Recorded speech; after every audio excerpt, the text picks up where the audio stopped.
Well, Sharon is not gonna be with us tonight, and then Kate is probably gonna be a little late. So I'm not expecting anyone else. We'll get rolling here right on time.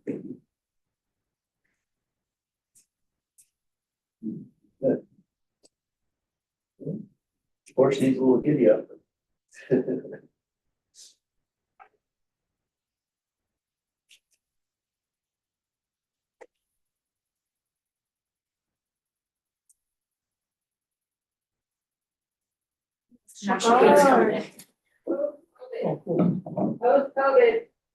Oh, there she is. She wasn't very late. All right, be there right on time. Hands anymore. Hey, I would like to welcome everyone to the work session for the city of Idaho other side. Springs. No, For never. July 13th, 2026. And we've got 5 items on the work session, and we're gonna kick it off with the Heritage Center occupation agreement with the Historical Society of Idaho Springs. Jan, welcome, come on up. Thank you. And then Andy, I'm not sure, are you kicking this one off? I can say a few words about it. A few years back, we updated the agreement with the library, the occupancy agreement with the library. And it's been on the to-do list to take a review of the occupancy agreement for the visitor center and the Heritage Museum, both operated by the Historical Society. So that has been done. It's been reviewed by our attorney, city attorney. It's actually been shortened a little bit, simplified a little bit. And Jan, as the president of the Historical Society, wanted to come in and speak to the agreement, and she had a few requests regarding the agreement. So it's here in draft form for discussion. Yeah, well, Jan, I remember when we were going over it last time, there were a lot of changes. Nancy Johnson, I know, was pretty instrumental in going through item by item. We didn't have the best breakdown of the split, like for example, with restroom supplies and things like that. So hopefully this shorter version is easier. I don't know. Well, I'm hoping so. Thank you for allowing us to come before you tonight. We are getting ready with the Historical Society to do some upstairs exhibits. And we'll be investing quite a bit of money on that. And so we would like to nail down this agreement a little bit more so that we can have the security of being there longer. So we're coming before City Council to ask for a 50-year agreement, a lease. I think our lease isn't up for about 5 or 6 more years, but Yeah, 23rd. but at this point, it would still be, we would just really like the assurance that we will be able to be in there longer. And it's my understanding that that's what the library did also with the city, their agreement. And so we're asking that before we invest a ton of money in the upstairs, if we could solidify this agreement.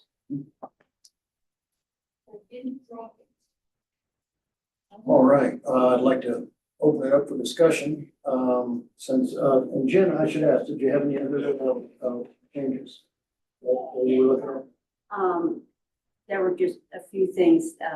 Andy sent me the contract and there was just a few changes. I just gave him our address and our information for him, including the lease as well. Which has been done. There were a few edits that Jan caught, but they're taken care of. Not so okay. All righty.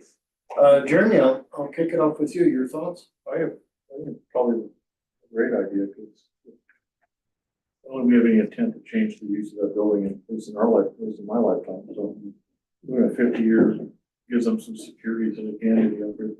Again, I talked a little about the upgrades and the exhibits. I think it's probably the right direction to go. And it matches the library agreement. It sounds like it does. I'm so excited about that. All right. Kate, your thoughts? I think the library is a little longer. Oh, wow. Oh, Isn't it 100 I year? don't know if it is, I thought it was timeframe. 99 years. Right. I think it's 99 years. I thought we did 99 years. I work at the library, so I do think it is longer, I do too. but, and that's neither here nor there. I think it's a great idea, honestly, because I think that you can actually get people to help invest in the uptake and the updating of it if they know that it's gonna be yours and they're not gonna, the city's not gonna sweep it away, so I don't have a problem with it. The only thing I would ask is that do you want it to match the library's, amount of years? And that would be the only question I would have. Shane? Yeah, just from a legal perspective, any pros and cons or analysis you have?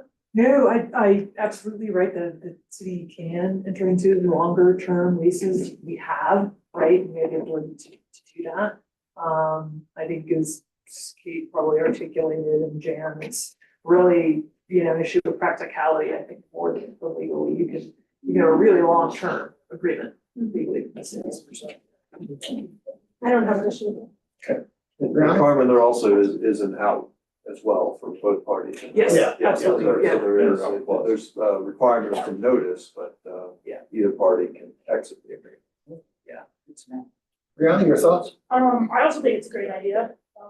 The visitor center has been just such a staple for here in town, and the fact that you're expanding into some more exhibits upstairs gives you, a little extra time, and that, guarantee that's gonna be around for a while, and like everyone was saying, just promote some more investments and whatnot. City's not the swoop away, like you said, but yeah, I have no problem with it. I would also just add, they built it.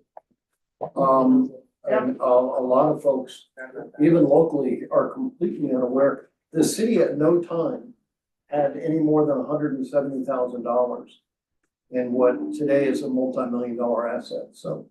And they did it with only volunteers They, and stuff. they, and what- they, I they, remember they the did, story. they did. It was an amazing amount of volunteerism and just, like a modern day community barn raising kind of a thing.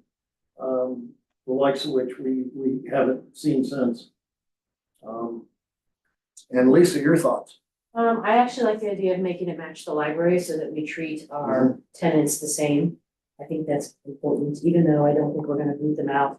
I also think they've been great, particularly during the Mount Blue Sky closing. This is where people have been going, and when the Forest Service we didn't have an active ranger, which we do now. But we didn't for a while. There was 2 or 3 years when we did it, and this is where people went. So I to send them me, there all the time. it's a good investment. And they're still calling and they're still visiting. Well, at least your number, Those the kind of- Forest Service number is not the visitor service number, the visitor center number. But we still get calls. Oh, yeah. Because somewhere out there, there's a website that gives our number. For the Forest Service. And it was funny because last week, in fact, Gal called in and she was just determined that we were the Forest Service. Well, no, it's right here. Well, she must have old literature, maybe. All right, so, not If you taking, wouldn't, Mayor, if you Yes. wouldn't mind, I have a short history, one page that I figured out for you. We started this in 1991. And Bill Macy and Bob Boland, who were on city council at that time, started discussing the need for a new visitor center. The current one, operated by the Chamber of Commerce, was a small building in a triangle between Colorado Boulevard and Minor Street. If you remember the old yellow building that K-Goat was in there for a while, Chamber was in there for a while. The city owned the property. Oh, and the Historical Society was bursting at the seams at 1431 Minor Street, the Underhill Museum. The city owned the property that included the small visitor center and the old overturf pool. I won't go into that, but years ago, there was a pool there and it had become derelict. And the city decided that they closed the pool because of safety concerns. After discussing the concept of a 9,800 square foot building, Bob and Bill took their idea to local Kellogg Group, which was an activation force. KCAT is what we called it. And it was a community of community participants, including city council, county, school board, any rec district, anybody that was interested in the future of Idaho Springs. And we would meet in a local restaurant, have lunch, and if you provide food, you get participation found. So by having lunch, most people were off work for lunch. They could come to a meeting, and we would share ideas, and it was wonderful because somebody might have a copy machine that they could use to make copies and do all kinds of sharing ideas and resources. KCAT was formed in 1988 through a leadership program sponsored by the Kellogg Foundation and the Department of Local Affairs, CSU, and CU. Bill and Bob and Mary Jane Lovely and Jan Bowen traveled in-state to make a plea to organizations for funding. What we called our dog and pony show. We traveled to Montrose for the Colorado Initiatives Conference, to Lamar for the State Department of Local Affairs Energy, and we wrote grant letters to foundations, and we had a lot of local participation. The Historic Society and the city pledged $75,000 each, and the Historical Society contacted and arranged for contractors to do a lot of in-kind and volunteer work. Irv Brickhouse was the contractor. He was also on city council at the time, and he was elected to be the project manager. Bill Macy was a contractor, and between the two of them, there were many volunteer hours as well as Irv was a paid employee. Bill Macy, Randy Wheelock owned a construction company at the time, and he came down and volunteered his staff to help us. So it was a major attempt. And if I recall rightly, the county came in and did a lot of ground preparation. The pressure was on because the school board donated a chunk of money, that was the last key to the whole thing, the last piece of the puzzle. And by them throwing it in their faith, we were able to, am I over time? Showing guy that I can't get on the internet. Oh, we were able to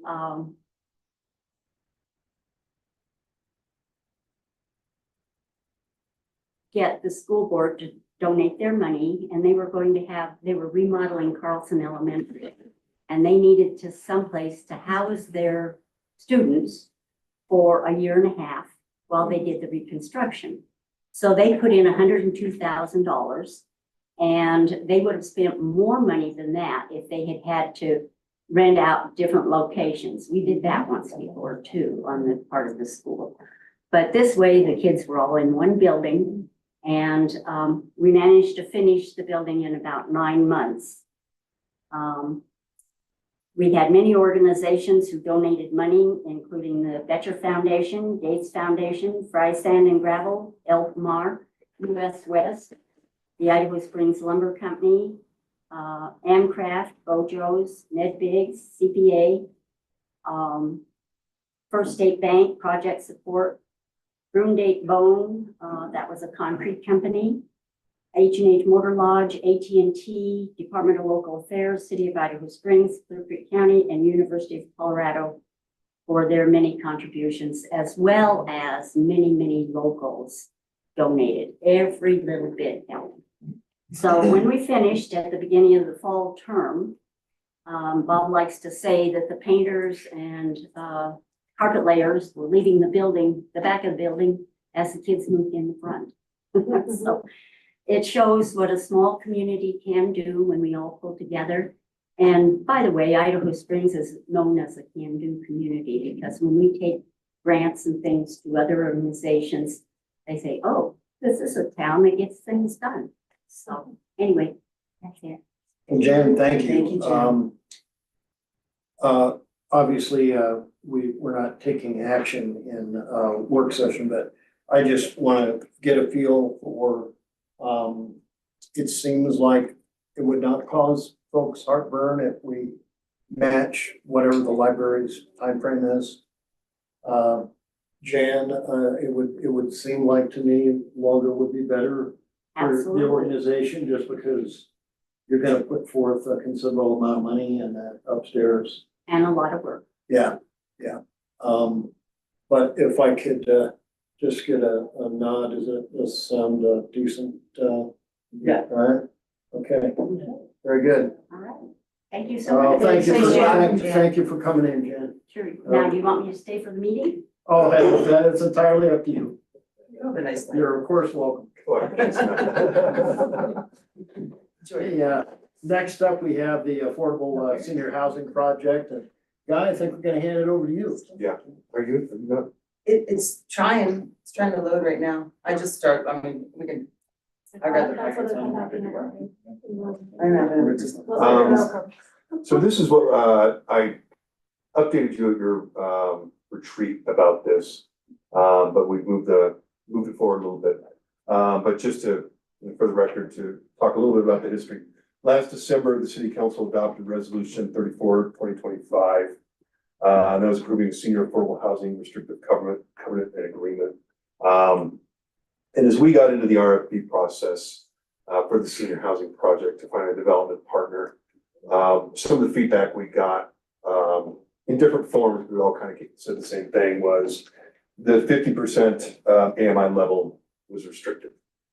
And so as we got to a development partner that we've kind of settled on, we had more and more discussions with them.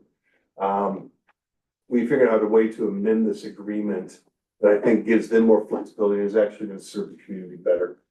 So getting into the agreement, the definition of a qualified occupant says we've revised the income eligibility requirement by increasing the maximum allowable household income from 50% AMI to 80% AMI. But at the same time, the occupancy of property in section B, we'd say all the senior housing units remain restricted to qualified occupants. Individual households may qualify with incomes up to 80% AMI, but once the development reaches 80% occupancy, the average income of all occupied units must not exceed 55% AMI. So what that's going to allow to happen is, while we may have a few that are 80, that means now we can offer a few that are much lower than 50%. So we are going to be able to pick up, we're going to expand the ability to aid those who are truly in need. And again, this is not going to solve the world's problem, but yes. Is this a 50%, 50 to 80% AMI based on HUD?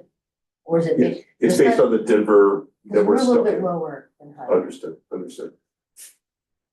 Yes, we are. Yes, it's criminal. For them to go to Chaff or anything like that, they're using that. We have to use the Denver HUD. Yeah. They're using that too. So, For the developers to get like the funding. Yeah. Okay. Essentially, like, there's no way around it. And I also want to bring up, I talked to Donna Klein multiple times about this, and this actually is the way our current senior Oh, center it is? Okay. operates on the sliding scale. Because what we had done really innocently, it was a hard 50%. Now the problem is, in order to make that work, every person coming in the door had to be at 50%, right? And we know that's not the case. So by doing an average instead of a hard amount, if we have a few 80%, then in theory, we can have some 30%, some ultra low. Because I know, like, my own mom has like $900 a month Social Security. What are you gonna do on that, you know? So they face this at our project support, and they literally have people in there for under 400 a month. So anyways, it works very well, and it has served us for decades, but it's gonna be now an average. And we did get Al Brown's permission, because he needed to sign off on this too. And by the way, he's notarizing it. We've made a plan for him to notarize it tomorrow at 10:15 here at City Hall. But he's already approved this. So Mr. Brown's approved it. Thank you, Department of Nick, for the work they put in on this. And I would assume we have to approve another resolution to adopt this. We'll do that next meeting, or is it? Next meeting. So we'll have a resolution for your consideration next meeting. Okay. But this is, it's by and large what I told you guys at your retreat. Did you guys ever get in contact with Cindy Pop, the gal that I said that she had, her company, in fact, helps develop affordable senior housing, and I think Andy, you said, I did reach out to her. I don't know if I've heard back. I can certainly follow up with her on that. I mean, I don't know what's going on with our funding, I'm not exactly entirely sure what she does, but she was very, very excited when I told her that the city is taking on development of a assisted living senior facility, and she was like, this is what we do, we help these get done, so if you need me to resend her contact info, I certainly will. Let me check where we are with our communication and I'll follow up with her. Okay. Her I know last you were- name, it's Cindy. Koch, I know you replied, I just don't remember what you said. Okay. And didn't mean to derail your train of thought, but, I just thought I can't even work up a good link. I would add that it actually is gonna make it a lot more doable and easier, especially if you happen to be some of our ultra low, you'll still be able to get in. And we're looking at phasing this in, so we'll probably do 24 units to begin and units after that, because the way the property is set out, and we've allowed the current owner of the property to stay there as long as they choose to stay. This will apply to the entire property, the entire project as it stands. Yes. And this is kind of off topic, but not really. Are we also looking at our infrastructure of how we're going to build infrastructure that leads from like the city to So that? one of the conversations that we're gonna have when we get into an agreement with the developer will be that we want to dig once, place once. And that is your water, sewer, electricity cable. Why don't we have sidewalk for a golf cart? Why no I sidewalk? mean, if this is a senior center, like I'm looking that's far enough away from town, they're gonna need. It's a different conversation because it's, you know, right away, so. That's the right way, but on property, we are cognizant of, for instance, turnaround radius for emergency equipment. Okay. That's already been discussed when we're kind of going through the RFPs. Those are some of the things we're touching on.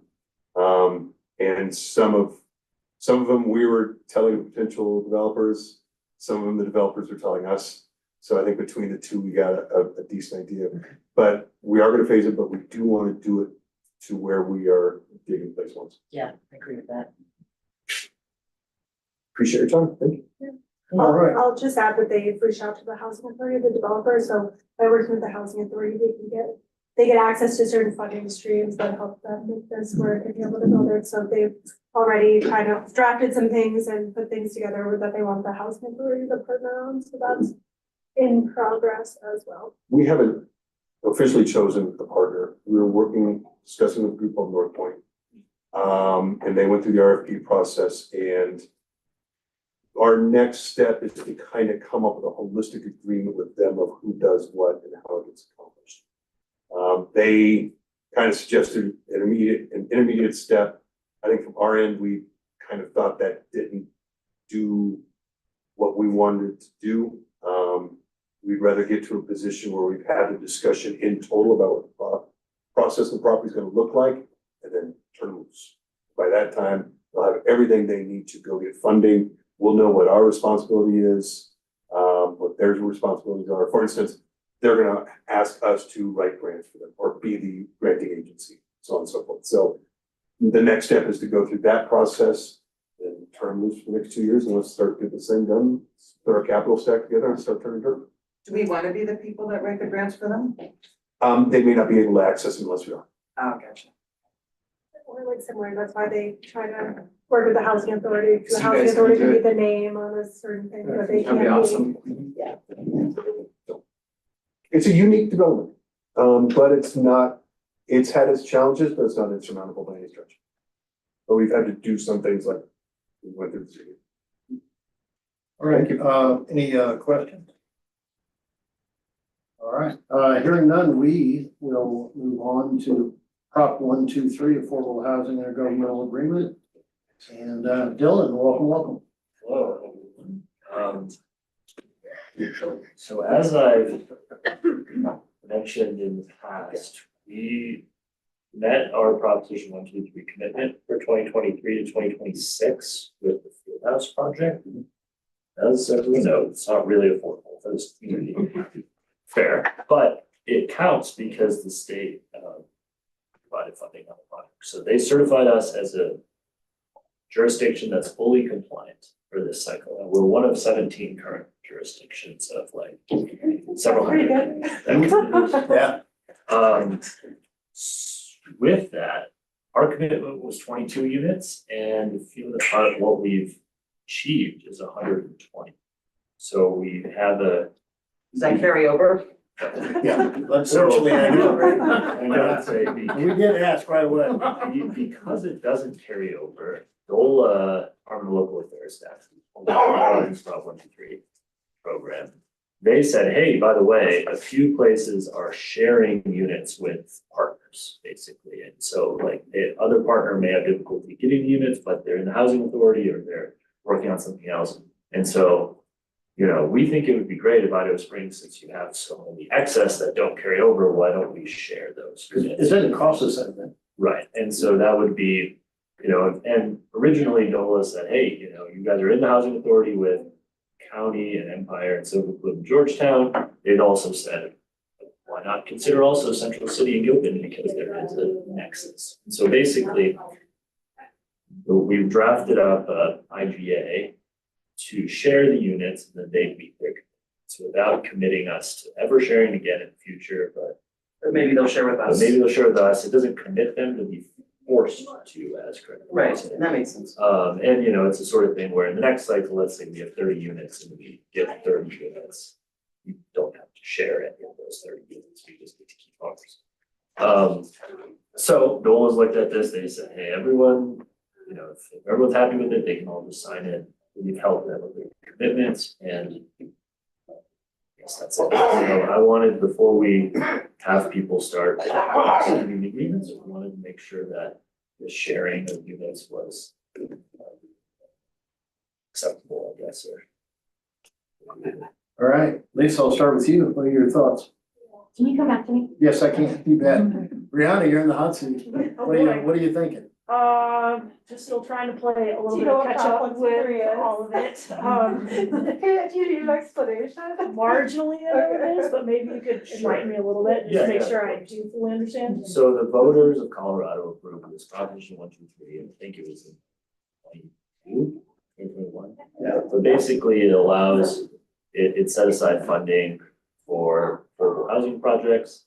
And folk, like municipalities committed to meeting the Proposition 123.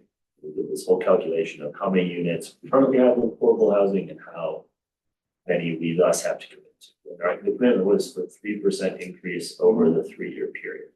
And so by meeting the commitment, we're able to access state funding and certain grant sources. But unfortunately, if you create a whole bunch of extra, like Kay was just getting at, you can't bank it, Right. you know, for later. And they're going to be changing for the next commitment cycle, which will be 2027, 2029. They'll be changing the way it's calculated quite significantly because the problem that they found with this first cycle was that certain communities had already done a lot of work. So like Colorado Springs had a commitment of like 14,000 units or something. Yeah. But they've just made like a ton of the affordable housing just before Proposition 123 came into effect. So they're sort of punished, yeah, because you had to approve the, so they probably, I mean, Colorado Springs maybe will meet it, I don't know, but there will be some communities that definitely can. Well, we certainly can't do it forever.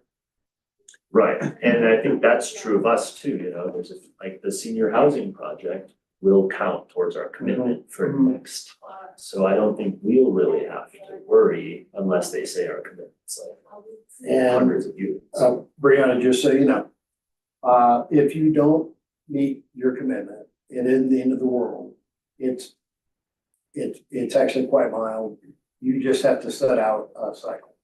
So they don't claw anything back. There's no fines or anything. It's just, you know, then you'll have to wait till the next year, before you, try for a more Prop 123 stuff. So, Makes sense. yeah, not bad. Which isn't much of a deterrent if like, you know, you have a board that commits and then the board changes and they're like, we don't want to build any housing. They're like, oh no, I'm punished by not getting funding for something I don't want to do anyway. Exactly. You know, I think in that respect, it's not even if, you know, we didn't have units to share, like these folks, I think are generally trying to work on housing, especially with the housing, right? But, even if they weren't, it would be onerous thing. All All right. And, let's see, Jeremy, your thoughts? I have no issue with sharing, I think we're on the same general housing mess. All right. We are just fortunate to develop it at the time that we did, I agree. where others are still maybe struggling to get that. Yep. Off the ground. Yeah, in all honesty, we didn't even know at the time that the field house was, yeah, we just fell into that. Georgetown's the units that are being built right now, that they got the grant for, through Prop 123. Does that count next cycle? It depends on when they're approved. So if they get, basically, the way I understand it is if you kind of grant the entitlements, they get the permits during the cycle, that's what you want. But if they get it, if all that's worked out before the end of this year, it may not count towards the next cycle. Georgetown might be good, but everyone else Yeah. like could use the support, so. Yeah. And, Janine, anything further? All right, Kate? Me? Oh, no, I have no problem sharing. I'd like to share some outside air with the inside of this building though. Oh, yeah, I yeah. don't even open a window Yeah. because I'm gonna die. You got it, you got it. In fact, we don't have the fans running right now. No. And Lisa, what do you think? So I think 50 units, you said they're gonna review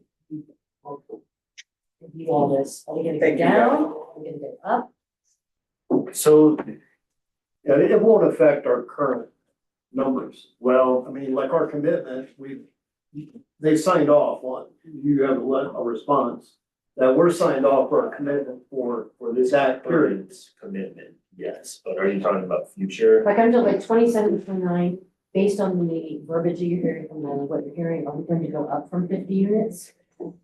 Well, so, Because adding 120 units, it's percentage based on our units available, that adds to our baseline, where we take that percentage from. right, I think the way that they're not going to take like the 3% calculation, I think they've done some guidance on this so far, but it's not all set in stone. But basically, it's based on how much you were able to do during this period and then the availability of your end and things like that, Okay, because so that at a is certain calculated. point, you just can't, you're out of land, you know, if someone like, I mean, like us, but even more so, there was a big project, I think, in Montrose, where they added like a large number of units, but it's like their only vacant parcel in the city limits. I would give this 2 cycles, like 27 to 29 and 30 to 32, before we would have enough, like, we're just not gonna have it. I don't have any problem with this, I don't have any problem here, Yeah, I'm just looking ahead. and you know, I think if the punishments were simpler, right, then I suppose if we Thanks, guys. achieve our couple of goals that we have for that housing, then maybe it becomes a point by the end of the cycle, because we kind of don't have anywhere else to grow. And I would hope that the senior housing would more than wipe out. Anything, even if they do change the commitment, I don't care if they double or triple it. Yeah, and I don't think our commitment will go up beyond those like 22 that we had committed to for this cycle. I would have to. We're not gonna based on what they're recalibrate every saying. single time we build something. Right, yeah, because they also don't want to punish people who are successful, especially in small towns. Like in Denver, if they build 50,000 units, they probably still need it. Maybe they need another, who knows, I don't, but. And then I think they also probably need to start recalibrating like how many units do we need and that plays into Population calculation. growth and decline and I'm outward just curious, I was just telling Jeremy, like, it's great, I love that they're fixing their requirement, but you go out there, I'm just like, there's no water, so I don't know what people are doing for water and what kind of water you're gonna be getting, because we'll certainly turn our sewer plant into a P plant, and you can drink all the P one. Right, well, and that's part of the, I'll eventually run out of resources that yeah. you can't really solve.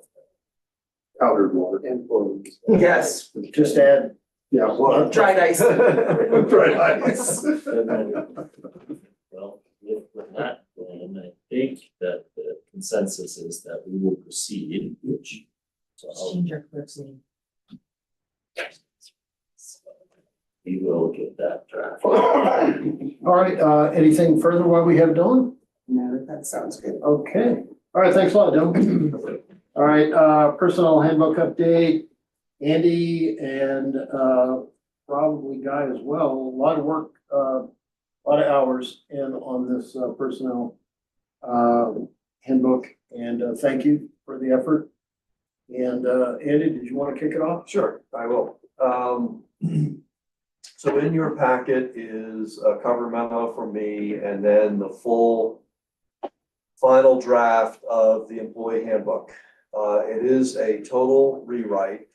For quite a few years, we had made amendments to it, changes here and there, and it was just time to have a thorough review, a total update.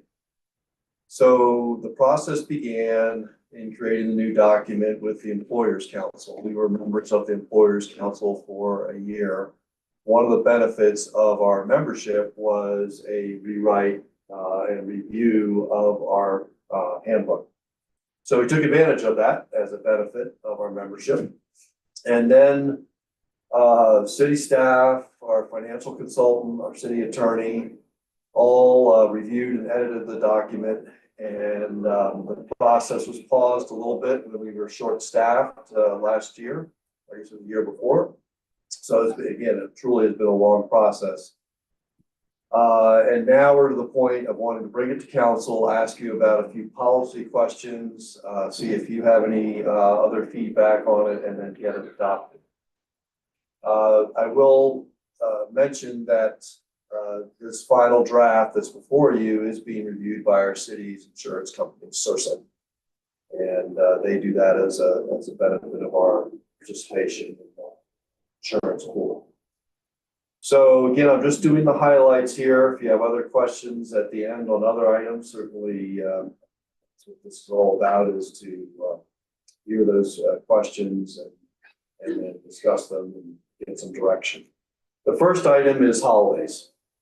And a few years back, council did add a holiday for employees, paid day off, Juneteenth. So that was added a few years ago. And with this review, we're asking whether council might want to consider December 24th as a holiday, Christmas Eve. We have Christmas Day, which is a holiday. Often it's been the practice for many years here to, in consultation with the mayor, to close city offices early on Christmas Eve, depending upon the day of the week. And often it's noon. So the thought is it might be, it should be considered about whether we want to add a holiday. If we did, that'd bring the total number of city holidays to 12. And in the paid days off when the city offices are closed, employees who are required to work on the holiday are paid for the holiday and it's a week of time off. Typically over, and I mentioned the mayor has approved closing the office early. I did do a little research on comparable municipalities to Idaho Springs. Number of holidays offered are 8 to 14 with an average of 11. You have to keep this in context a little bit because some of these, some other cities offer personal preference days, which aren't holidays. They're treated a little bit differently. You can take those days off when you choose with supervisor approval. If you factor in personal preference days, the number of paid days off ranges from 10 to 23. So we're certainly within the average.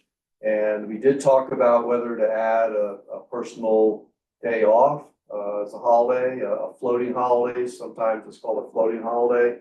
But I think after talking it through at the staff level, we thought let's ask the council consider making December 24th a holiday. We can either address these mayors as we go, or I can save it till the end. Whichever you'd like to do. Well, we got plenty of time. Yes. So yeah, fortunately, we'll go ahead and go through them as you like there. Okay, paid time off, employees accrue PTO. We don't have vacation and sick in the city. That's been the practice a long time. Instead of vacation and sick, we have paid time off. So paid time off is used for whatever you need, whatever you might need to have, for whatever reason you might need a day off or part of a day off. And that includes if you need to take care of a loved one who's sick, or if you're sick. So that's a pretty common practice nowadays. It's not necessarily distinguished between sick leave and vacation. So a new employee earns 120 hours annually. And that's the way it is up to 5 years of service. 160 hours annually for 6 to 10 years of service, and 200 hours annually for 11 years or more of service. Again, doing some comparison through the Colorado Municipal League and the survey that they do each year. PTO hours for similar sized municipalities range from 96 to 176. And with an average of about 136. So we're maybe a little bit below, but again, you got to be careful about comparisons because sometimes there are other things that are factored in there. For instance, municipalities typically that offer PTO do not offer sick leave. They offer vacation, sick leave, or you just offer PTO, paid time off. However, Buena Vista is an exception by allocating annually 96 hours of PTO and 96 hours of sick leave. And PTO or vacation typically is earned. It's accrued and earned. And if you, Right, by your hours, correct. right? And then if you leave employment in good standing, you get paid out for any unused leave. Sick leave typically is not earned. It's accrued, but it's not paid out typically upon leaving employment. So one thing to remember is that PTO or vacation is considered a liability for the city, meaning it's a financial liability that you have to account for in your audit. You'll hear about that in 2 weeks. In the audit that will be presented to you for 2025. So it's just something to keep in mind. Granby allocates annually a larger amount of PTO, 176 hours, but does not offer sick leave. So again, these practices can vary. There's no necessarily right and wrong. There's some standard, generally accepted practices, but you can adjust these based upon your needs in your community. And isn't there a limit, well, I know some places there's a limit to how much PTO that you can hold on to. There is, yeah, Yeah, and that's in so our, we do that that's too. in our handbook. Okay. Yeah, yeah. But again, you wanna, it is earned, it is a benefit, it is eligible to be paid out, but you gotta limit it somewhere. Sure, I mean, obviously, And you want people to use it they too. want, you You should know, go on it's not vacation. good if people can never get maxed out the PTO all the time and never available I to agree, time off. I agree. Isn't there some law about, like, you can't stop accrual, or is like something around PTO? I thought there was some Colorado law, anyway. About like, you can't take, like, I don't know, I was just talking about this with some other executive directors of nonprofits the other day, and there's like a weird nuance, but I'm sure the right people have put the right thing in. I wonder if nonprofits have different stuff, maybe. Maybe. FLSA requirements for comp time. You can't maximize comp time. There's some limitations on maximizing comp, PTO, you can set max, you can set. Yeah, You like, can't we, accrue like, over. you Comp can time, accrue unlimited to my Comp time is essentially, organization, which I think is a problem. We need to look at that. Overtime. if you don't pay overtime, you comp time instead, you Right. say congratulations, And you I have to worked use for those free, out. because. Yeah. They cleaned it up in 2024, so. I think that's a good idea, yeah. So that's where comp time is kind of going away across the board. Yeah, slightly, that's why I was reading about flex time in here. And that's I know what flex that. time is taking place with that, right, Andy? That's kind of what you're doing, it's like if I work a 12-hour day or you work a 12-hour day today. particularly for exempt employees, but we do with, collaboratively with the employee with non-exempt who are eligible for overtime. Sometimes they prefer to just say, you know what, I'd love to have Friday afternoon off. I Hell work yeah. an evening meeting, with approval, I'll just take that off and we'll save some Yeah. overtime. And that Yeah. works for the city, works for the employee. But you do have to be judicious with that because non-exempt employees are eligible for overtime. So if they do work those extra hours, They they should get it. they don't wanna flex their schedule, and if they have set hours. Well, I like mean, within Ed's department, if they just simply can't. And They have to get sometimes paid you simply overtime. can't, that's exactly Yeah. right, that they have to be paid as overtime. This is way through our This is flex very time. confusing all throughout every single job I've ever had, to be honest with you. For our flex time, we had a situation where Wonder stays for a meeting, right? Right? So you'll notice it says flex time is not an entitlement, non-exempt employees must be approved in advance by the employee partner and supervisor. So it's kind of an understood for exempt employees, so if I'm here 15 hours one day, then I flex out later on the week. But we wanted to figure a way to accommodate Wonder in situations like that, so that's why we wrote that like that. But we also had it to where you have to do it the same pay period, so it doesn't screw up the date. And, yeah, I mean, and by the way, everything that's going on in my brain is going on at the library and it drives me insane. So I want you to make this as good as it possibly can be for the staff. That's all I care about. I will say we've had a thorough review from It many sounds different like- perspectives on this, so I feel pretty good about it. I'm not saying there aren't things that we'll still have to correct, It'll there never may be be some perfect. errors Did you in talk to here, but staff for it's this? had a good review. Did you talk to staff for this? Yeah, the department heads have kept their employees up to date on this, yes, over the time. Again, it's been going on for a couple of years, this Yeah. update, so it's been quite a while. Andy, speaking of review, it's timely, that Carmen is here, but she actually has reviewed this as well. Correct. Okay, so, Nice. yep, good deal. So of the similar sized municipalities that offer vacation instead of PTO, the total annual number of vacation hours in early years of employment ranges from 40 to 120. And the average sick leave hours range from 78 to 120. So the city could consider approving a modest increase in the PTO accrual rate. I think our PTO is about right from what I'm hearing. I think it's something we might want to consider down the road if the council wanted to go with that additional holiday. I think that might be, we might want to think about maybe reconsidering PTO at a later time. But either way, if we wanted to adjust the accrual rate a little bit, I think we'd certainly be within what's reasonable for municipalities our size. So my question is this, and I'm trying to think about how I'm gonna formulate this. And I also want to be diplomatic. You know, I'm not very diplomatic, but I'm gonna try. We don't pay the most in the industry, right? Like across the board, we don't pay the most. Can PTO be used as an incentive to say, hey, we don't pay great, but we give out some really nice days off? Yes. So, I mean, I think that would be the reason I would look at an extra holiday off a year, and I would definitely look at incentive for more PTO accrual, 0 to 5 years, and then, because I think that's a nice, for me, it's a motivator. But also with that, I think you could leave PTO. I'm all in favor of the December 24th holiday. If you do anything with family, you need that listed. Yeah. But I think so accrual means that you start out at 0 for your PTO. And if you have to take something off, you're in a negative. I'm Correct. speaking from experience here in my day job. But I started off with 48 hours of sick time.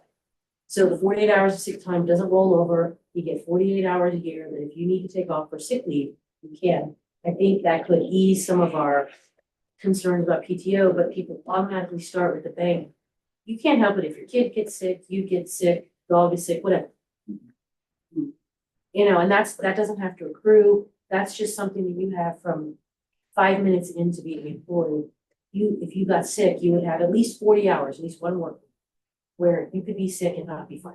That seems fair. I think that's a good idea. That's something, I mean, in my holiday. And it just stays in your file forever? No, like- so you get 48 hours every year of sick leave. If you go over And it 48 hours. doesn't carry over. It It doesn't carry over, no. You have to go on sick leave. Or the other solution is, if the concern is new employees, which is probably a lower percentage of the workforce historically, is you front load your new employees start with 40 hours Of with the PTO, understanding that they have to while stay. they're accruing their 40 hours, they're not gonna go above that 40 for whatever that duration is, which allows them to take time off from day one of employment. I think we have to find something like Oh. that because that's something that people stress about. They do, and but sick leave is. I'm gonna tell you right now, that sick leave, all, people will burn their sick leave by saying, oh, I think I'm gonna be sick tomorrow. Yeah. I came out of the industry that was that way. I had guys, hey, I'm gonna be sick on Tuesday. I knew what that meant, cool. I'll cover the shift with whatever, because you're gonna burn your sick days. When we went away from that, went to strict PTO, and PTO allows you to burn an hour on Tuesday or an 8-hour day, whatever your schedule looks like, we were 10s. It cleaned all of that up. It still allows for, I'm gonna be off on Friday afternoon, have to go to the doctor Whatever, like, I just look at what And we do started at the front beginning. loading PTO with new employees right from day one, would solve the other part of the problem. Because part of that was work a year before you get your 2 weeks. That's a long year for those who've done that. By Unless we front have to loading a do portion this. right off from the word go. I think we should. And once they reach that accrual, whatever the rate is per pay period, or the threshold, so many weeks, and all of a sudden, then you start accruing above 40. So if you don't burn it, awesome. The next pay period after that, now you got, 46 hours and so on and so forth. That solves that, and it makes it easier to manage from PTO perspective. That would be As fine long as too. you can control your carryover, your max out percentage carried over year over year, that's where your liability comes from. I just don't want people that are starting, because I know we've been doing some turnover, who don't, if they, I don't want them to feel like they cannot have a day when they're sick and they're gonna drag their sick butt to work. Nobody wants that. Stay home. That is actually a legal requirement. We have to start. Doing the exact hours, but when I looked at this, right, what did, day one, what did people? Right now, nothing. Okay. Now, what, Right. I gotta fix now, your accrual starts Like what? immediately. There is a change. Your I accrual- recognize that face. Yeah, your accrual starts immediately. You're, under the current handbook, you can't use PTO in the first 6 months of employment. Okay. So it does accrue from day one, but you're right, if you're sick in those first few weeks. There's something you with don't the have family ability. leave act change law that came in 24-25. Correct. It adds, you have to provide, I don't, can't remember the numbers are, Probably, but I don't know, I they. don't need this, 48 is in my brain. Yeah, I think it's something similar to that, where you have to provide them a certain Yeah. amount from day one to account for these. For illness in particular, right? Or a sick family child, or leave any or- myriad of. Or you had, like I was saying, Chuck, or you had a vacation plan, you just happen to get a new job, I mean, it's like, you can't get screwed because you got a new job. So then we'll have to say, if we can work on making PTO a little higher, I don't need sick leave, as long as people have something right from the get-go. I agree. I don't think hire is the answer, because really, 3 weeks your first 5 years is better than most places in the industry. First 6 months access. Well, but let me ask you this, what is our Versus six months access versus projection year. look like for increasing people's Salary. hourly pay? Is that gonna be a roughie this year? That actually is the next. Yeah, we'll be looking at that as part of the budget process. And as you, and that's the next item we'll discuss, there are some market adjustments we'll make. PTO costs us nothing Right. on an annual basis, it only costs us money as an organization if we pay out At the end, when they leave employment. so we want them to use I it. think that's a misunderstanding. I've had a conversation before, like, well, PTO, it costs us money. No, we pay that employee to be here, or we pay that employee to take vacation, it costs us as an organization the same amount. Yeah.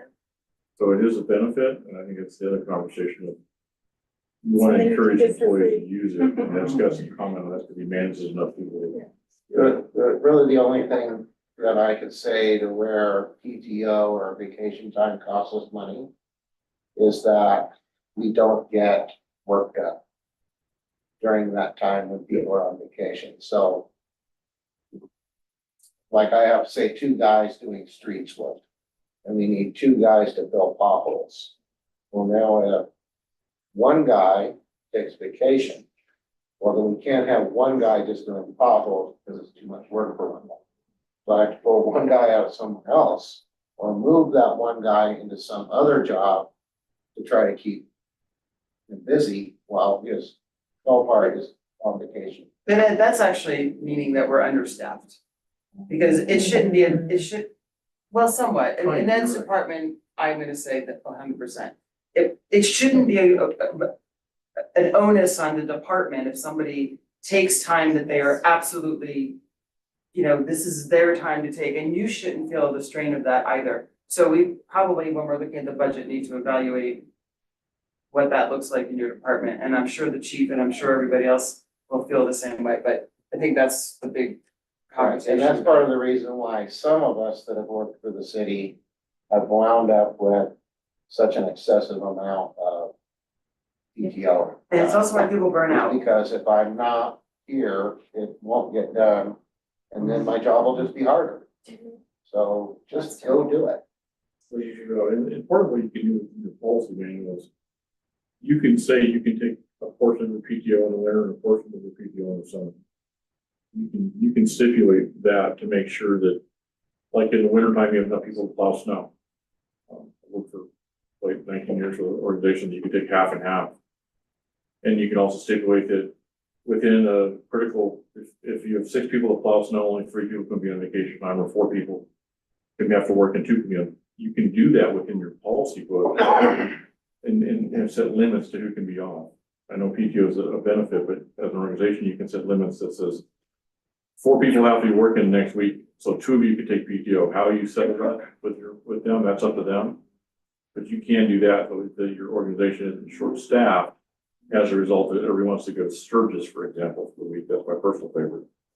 Because then all of a sudden you're understaffed for 2 weeks. Because your policy allows them to all put in PTO and take it, and you have no restrictions. So put that in your policy, it allows you to say, nope, first come, first serve. You can also put in your policy that length of PTO over a certain length needs to be pre-planned. So you have to, they'd have to go to Ed in January and say, I would like to take these vacations. You can do that. There's a whole bunch of you can do within the policy that allows him to manage his workforce or even chief to manage his staffing levels by how you write the policy. There's management rules on this side too that you can put in there that. Yeah, what Jeremy's talking about has kind of always been an unsaid thing. And we work it out between each other that we all can't take vacation on the same day. Because somebody's gotta be here to run their plan, for example. So dumps the trash. In New Mexico and hunting season, you can tell because you're staffing in a mine site drop to bare minimums for like 3.5 weeks now. And set your watch by it. It's what's in the 10 days of work every year. So I think that's where this rewrite allows these things to be incorporated. That protects the organization while also providing us a good PTO program for the employee, which is an employment benefit. Just to make sure that Ed's not plowing snow by himself and fixing potholes by himself because everybody's going location X on that particular one. You know, we could be like New York. If we have really crazy snow, we can employ people in the community. That, no, I watched that. They had better plowed sidewalks than they had in 15 years by just doubling the pay and paying Bree to come out and shovel snow for 10 hours. She did the Breeze did a better job than the city because they just saying citizens. Back to the floating holiday, sorry, since now we're discussing it. Sure. Or, I don't know about Christmas Eve versus a floating holiday. A floating, I get that maybe the staff now, that's the preference, but I'm thinking in the future, somebody maybe celebrates a different December holiday, celebrates something else entirely. I think there could be the benefit of the floating holiday. We also, I don't know that people celebrate Columbus Day / Indigenous Peoples Day, but that's a holiday, you don't offer, there could be something else. I'm just thinking beyond right now. Sure. And if everyone wants to take it Christmas Eve, great. I don't know, Part of right? what we looked at too is who are we doing business with? So other counties, other districts, other banks, all that stuff, Christmas Eve, there's just nobody that we could do business with because 3/4 of them had it off or was gonna take half of it off. New Year's Eve, New Year's Day too, that whole period in between there, irregardless of religious affiliation or non-religious affiliation, just kind of world stops. So it's that, it's 4th of July, it's a couple others that were federal holidays that just kind of shut the planet down. And we tried to stay relevant with that, but I hear what you're saying. And I mean, maybe My not- personal favorite was you got your birthday off. Yeah, and maybe not everybody takes the same holiday, so the workload, it's not you can't do work. It would be more like a random PTO day. Yeah, that's my thought of it. The benefit of a floating holiday is that as you said, the employee can choose when to take that off with approval. The one downside is if we don't have December 24th as a holiday, then city offices are open that day. I mean, they may still close early, the mayor approves that, but it's expected that the city offices would be open at least part of that day. So that is the trade-off, with a holiday, if it's a set day, you know well in advance you're gonna be off. I mean, having one floating holiday can be a way of adding a little PTO, but it's called a holiday. You know what I'm saying? Depending how you define holiday, yeah. I guess. Right, but I mean, they're both paid days off, and they have to be approved, but everybody wouldn't be able to take the floating holiday on Christmas Eve because the offices are still open, yeah. So, The way the library does it, I don't even know if this is pertinent, is that floating holidays are considered any holiday that you are not scheduled to work. So I work Monday through Thursday, and let's just take this year, July 4th was on Saturday. I accrued 4 hours simply because that was a holiday. We were closed, but everybody else got 8 hours that would normally work, or not 8 hours, it's a weird day, but let's just say 8 hours. But they give 4 hours to anybody that didn't work it, so I don't know, does that make more sense? If you guys are on a more set schedule, it doesn't go over 6 days. Something similar to Does that what you, yeah, I mean, it kind of makes sense, you accrue hours, so everybody benefits. I don't know, I know where you're going with the religious, like your affiliation. And I kind of agree with the Andy and Guy that, like, dentist offices and doctor's offices absolutely close down in December during the Christmas holiday. It's been 2 weeks where nobody. There's nothing going on, Doug is off for 2 weeks. There, but Christmas Eve, I feel like it's that last day where things maybe are happening before everything's closed. Yeah. Vaguely. most industries outside of government are closed on 24th and 25th, historically. Whether it's Freeport or the corporation, they're all the same. I mean, if you wanted to do it different, I just think it's an incentive, like, so when Andy and Guy or whoever, is interviewing somebody, so you get 12 days off a year of holiday pay, not including your accrual of PTO. I mean, it's a bonus, it's one free day. And obviously you can't have one person sitting in the office doing nothing, because they're right, like, I don't think anybody's gonna be doing anything on that day. Hanukkah is different because, like, I grew up in a Jewish neighborhood, I went to synagogue. They don't really take off days for Hanukkah. You kind of come home, you have a present, you have some dinner, you go to bed. Like, it wasn't like a big deal. Passover was the big deal. It's like, Well, there's a ton of Jewish holidays where you do things all day, right? That Yeah. aren't being included Friday. in here at all. well, Fridays, Yeah. like after I dark. grew up in New York where we got all the Jewish holidays off for school, so I know there's a bunch of them. Yeah. That wouldn't be fair either. Nothing would get done between the Christian and the Jewish holidays.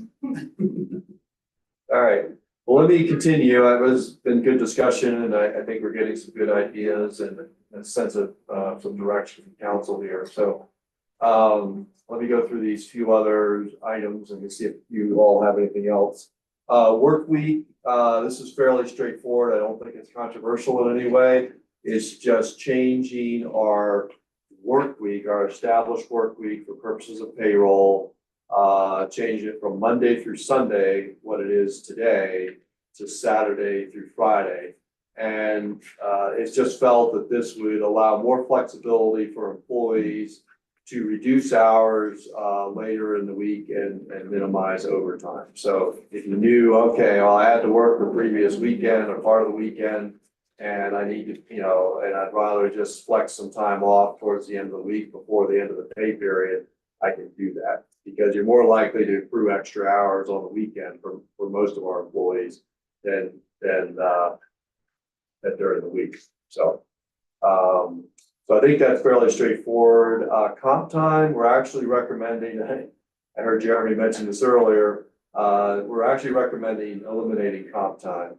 Comp time historically was available to exempt employees, and exempt employees are your higher paid employees who can flex their time, but they're not eligible for overtime.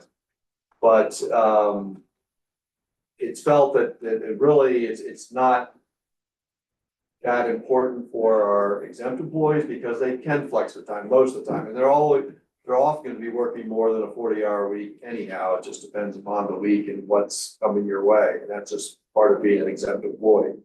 For your non-exempt employees, they have the option at the employee's choice to either take paid time off or overtime pay. So you have, the employee has a choice to elect overtime pay or overtime time off. So they're both the same value. It's really up to the employee. Most employees just take the pay, the overtime pay. But if they want to take, have more time off, let's say they're a fairly new employee, they want more time off, that's more valuable than the pay. they can do that. So we're just recommending eliminating comp time. That's also, We we think think so. management firm, you're not tracking comp time anymore. Right. Which also has a cost that only can, like, people would account for. Yeah, and comp time does, you have to use it or lose it by the end of the year too. That's one of the requirements. Okay, travel, training and travel. Fairly minor thing, but sometimes it comes up with trainings. We're thinking that it makes sense for the department heads to have some discretion as to whether overnight lodging should be permitted for certain types of training. Some of the trainings start early or end late, and they may not be within a certain distance. I think it's an hour drive or something like that, 60 miles. But it may make sense for an employee just to stay where they are if they're at a week of training or several days of training rather than commuting back and forth. So this would just change the policy to eliminate the minimum distance requirement and leave it up to the supervisor to authorize overnight lodging, particularly if it's someplace closer. And then we'd also like to formalize adopting the GSA lodging and meal per diems. Dealing with receipts can be problematic. It's challenging for the employee to collect receipts. You have to worry about, and then you have to have judgments about how much you reimburse. I mean, you could put that in the policy, but why not just adopt the GSA schedule that accounted for cities all over the country? And it's a lot cleaner to deal with receipts. So recommending that. And then of course, we already have adopted the IRS mileage reimbursement rate. Things about those students, 200 hours and They want they to get reach 100, state dinner, that's their choice. they know what they're getting the per diem, exactly.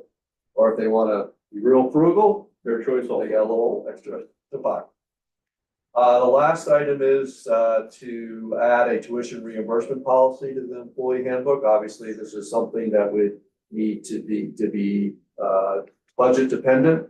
But we do want to right now, we don't have a formal tuition reimbursement policy. We want to make sure employees know that we value education. If they want to take some extra classes, at a university or a community college or certificate program, that they're encouraged to do that. It may not be your typical training, but it's more educationally based. We want to make sure that employees know that there is a program there for them. So those are the primary items I wanted to review with you as far as changes. And I'm open to any more thoughts you may have or any other items. All right, council questions for Andy? I lived with the GSA per diems for years. They make life so easy. And they seem reasonable. They are really, reasonable. They really do. They vary by how expensive whatever community is you're going to. Yeah. They do colas, like if you have to go somewhere in Hawaii. Yeah. There would be a cola that would account for They're that. pretty accurate. I did it for 9 years. We bought our first house with my saved per diem. Oh. I also love the idea of tuition reimbursement. Yeah, that's a real. Yeah, that's awesome. All right, a related note. So Mayor, before we move on, yes, yes. just two things. I just want to, so what I'm hearing is the openness to an additional holiday. Do we want to see if there's a preference with council on the December 24th versus a flexible holiday? I was kind of hearing. Yeah, do we wanna get a let's sense? go around the room. Okay. What are the thoughts, Janine? Okay. Oh, I was thinking around flexible, but I'm fine, if it ends up being the 24th, it's fine, I just thought. I'm with you on the flex holiday, but I just don't know how it would work. Cause then we'd be open on Christmas Eve. I think that's where it gets weird, and it depends what type of employee they are, can they work remote, like, do they have to be here, like, I think that's where it gets wonky. Like, Yeah. or is it just, work from home on Christmas Eve, but I know some people probably can't do that, I don't know, right? Yeah, Maybe one way to address that is going back to the issue of bumping PTO just a little bit, so it accommodates an extra 10 hours yeah, that you can flex, I mean, so you're not in that definition of what is it Like if you wanted to take off the 24th, you could, but we would still be open. Is that what you're saying? No, like he's No. just saying add more PTO, I think. You Well, no, get seven that more PTO, then you just get that extra, you know, you'd have your holiday because, you know, that's kind of a writ large kind of a traditional time where a lot of stuff just doesn't get done. Families moving in and out, things like that. But just a little bit more in the PTO and it kind of accomplishes the paid that, you know, personal holiday or personal time off, that whatever you want to take it without trying to figure out how to manage it by calling it that. And so it would end up being a very modest increase in your PTO, and I think that kind of strikes a balance. Everyone. Yeah, I think that's a good incentive anyway. Jeremy, your thoughts? I think 1/24th of the holiday makes sense from an operational perspective, there's nothing at the government level goes on that day. Historically. So you're saying something happens at the government level other days? Occasionally, only occasionally. I was just wondering. I've learned this in the last 6 years. And then, I have so many comments. Yeah. I know, but and then throwing, I've seen good and bad with throwing like 2 personal days, so 16 hours into the PTO to be used whenever. Some of a birthday program that went away and became an 8-hour day, they got thrown in the PTO, so that's, I'm good with any of those, and I think that's the direction to go, at the end of the day, it's about retaining employees. Lisa, your thoughts? Like a floating holiday, I do agree that I don't think anything gets done on the 24th. I mean, I totally see what Janine is saying. This is not a faith nation of just one faith. But let's be honest, does anything really get done? Nah. Not a lot.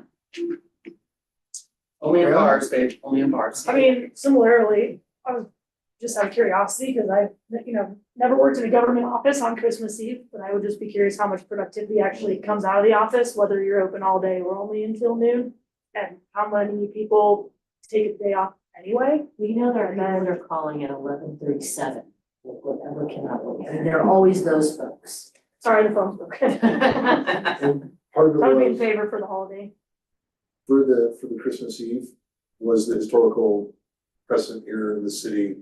I think mayor after mayor after mayor of waiting, you know, finding out that week, yeah, we're going to go to noon. It's so just northern, not, yeah.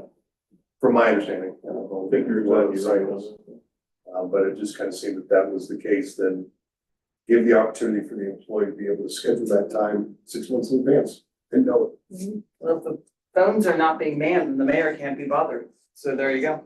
And Kate, I was just gonna ask your thoughts on this. That's my thoughts right there. I think it's fine to have the 24th off. I mean, frankly, I'm agnostic, but my family celebrated on New Year's or Christmas Eve.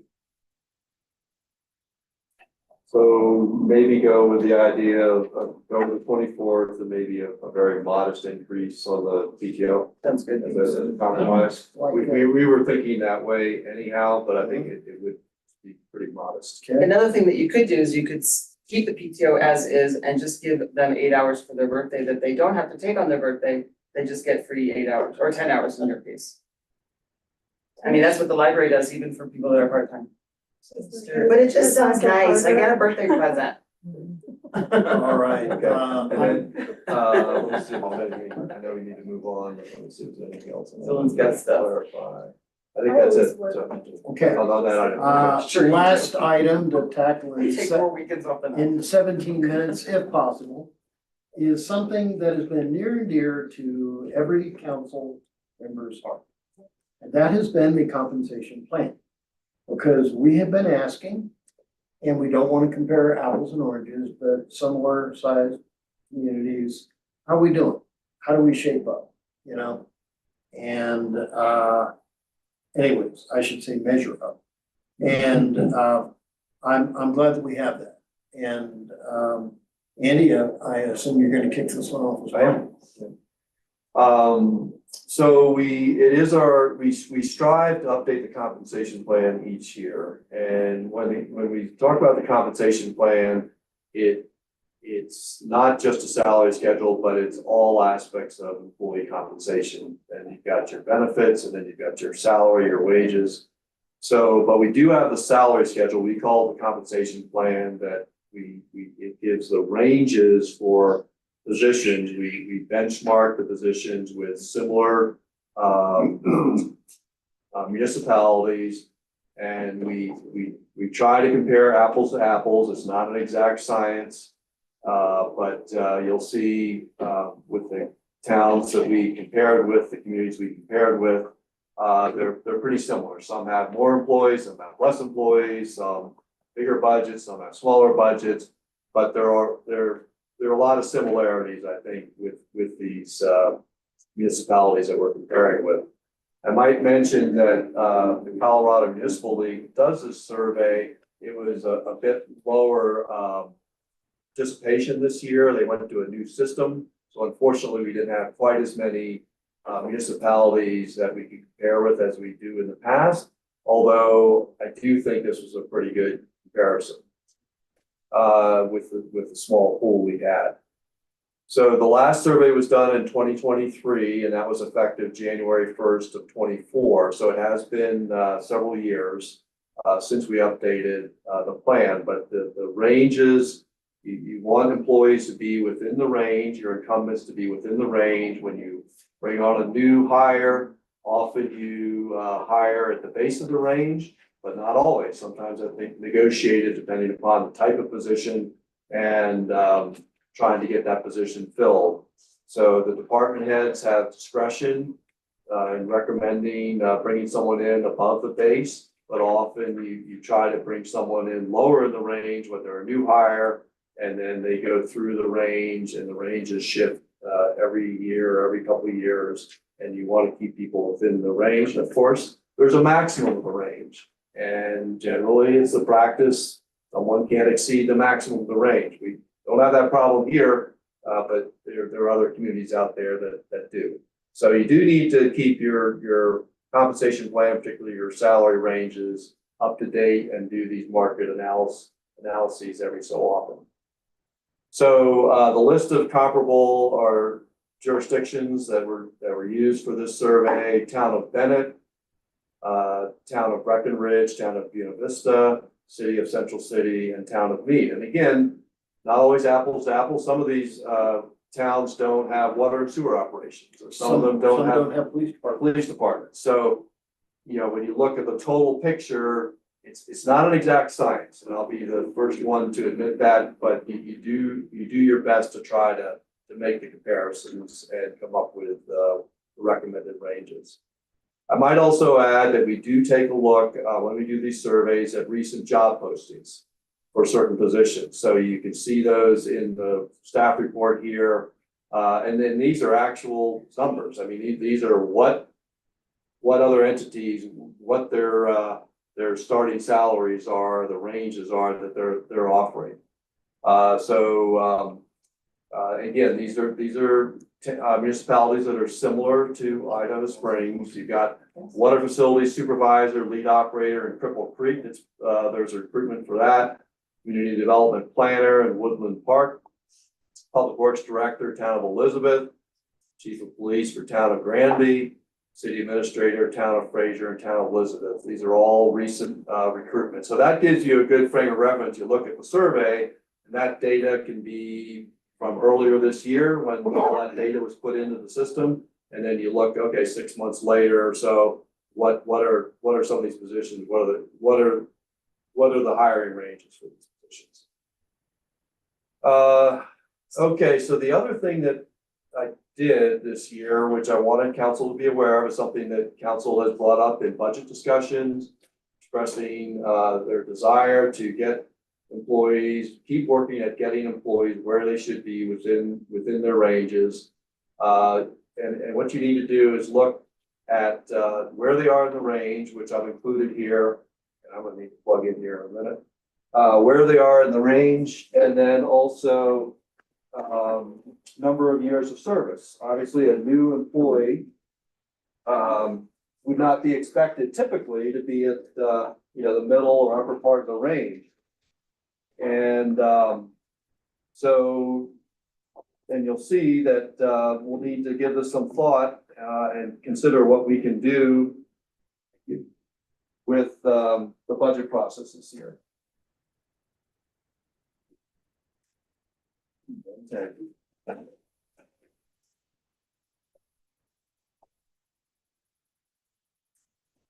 So, it's a mixed bag. I mean, there is some, it's not all gloom and doom. Some employees are closer to where they should be, some are not. Probably most concern to me is those employees, particularly the lower paid employees who aren't at least at the base of the range, particularly if they have some years of service here. So those are the ones that I think should have the highest priority as we kick off the budget process for 2027. The administration department, except for one employee who is near the midpoint of the salary range, the compensation for all employees is below the base of the salary range. So that's a concern, that should be a priority.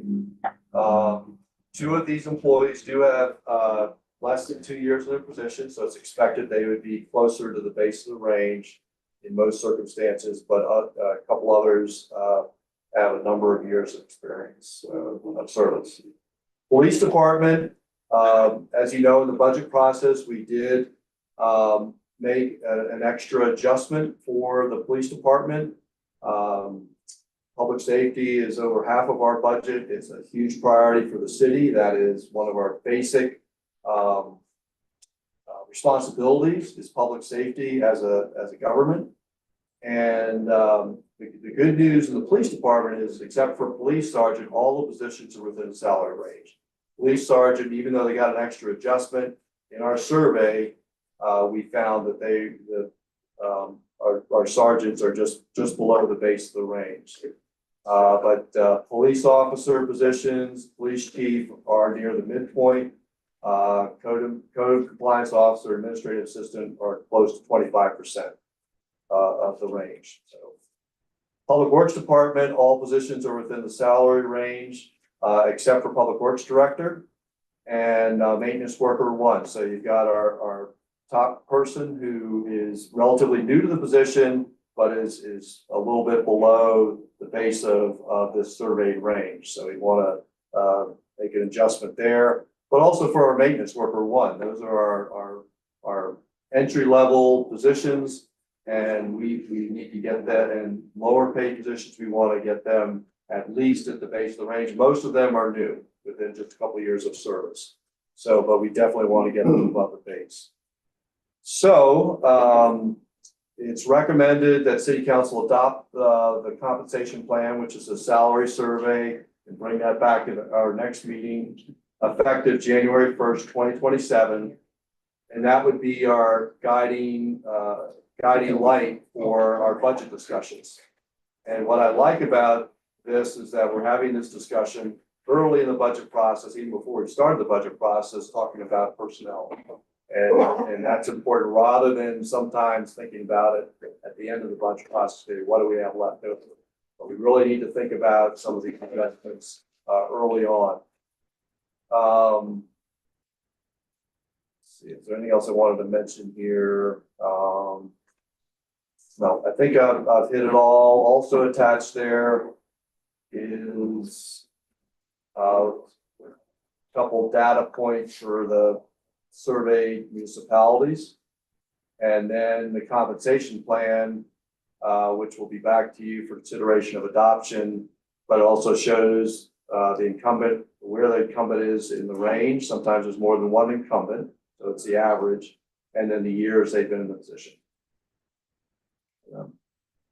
All right, questions for Andy on the compensation? I think the focus is important because I know when we did pay raises last time, we looked at our department heads and administrative heads. I think the administrative department, some of the other folks, although I do think public works director, because we no longer have a water supervisor and public works, I think that also deserves some time, some discussion, since he's now doing 2 departments versus just 1. Okay, great. Anything further? All right. I know we have somebody here from Alliance. I'm gonna ask to sign up for a public comment. It's towards the beginning of the meeting, so it won't get very long. I'm sorry I didn't have you on my list. I had 5 items. It was gonna be kind of hard to get them get in, in during the work session. And, I appreciate the work on the handbook and the compensation. That is very telling, and I just want to end with this. Council has very consistently, said when you think about, when we have our annual get together, what our goals are. And getting our employees into a middle of a pay range for cities our size has been really important, and every one of us every year has voiced that. Yes. And I hope that, there's been some changes lately that will make that, possible financially and keep it steady. So I would ask that everybody, take 5 and, we will, convene at 7 p.m. for our regular session. Thanks. Okay.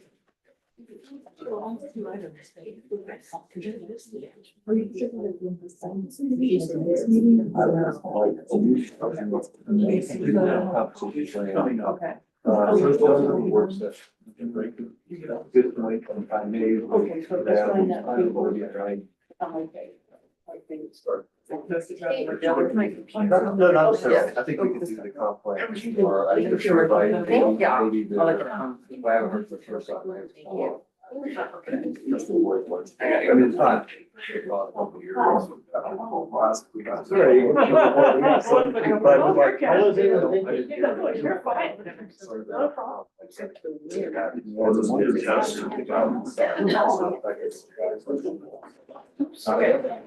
Sorry. You need.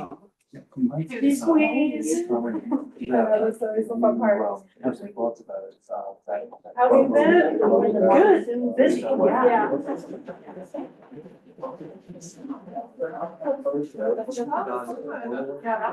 Yeah. Every minute of every day. It was cool. Nice. I said, what's Yeah, that? what do you? Just a little. Just a little. We don't let it go. I can't, you know, over the problem. But it is a bit of a. So we. Wednesday, like, it's just like. I love that. I wish we had It's that. okay. Other than that. No, we don't. It's so good. There's like a few. Other than that, good stuff.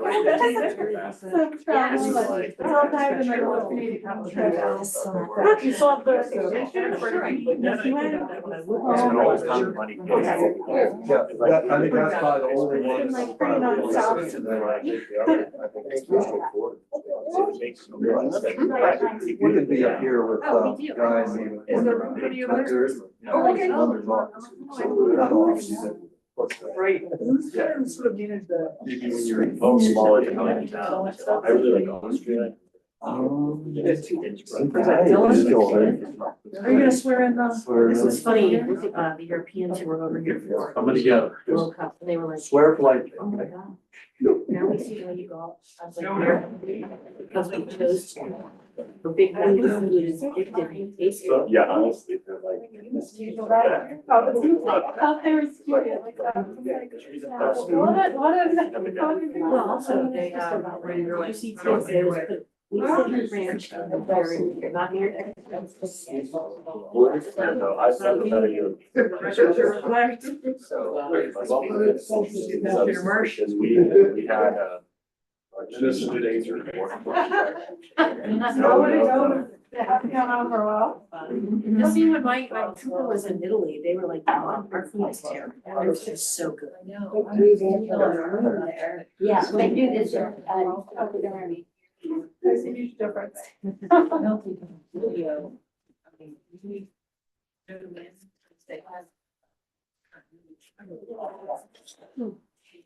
Excuse me.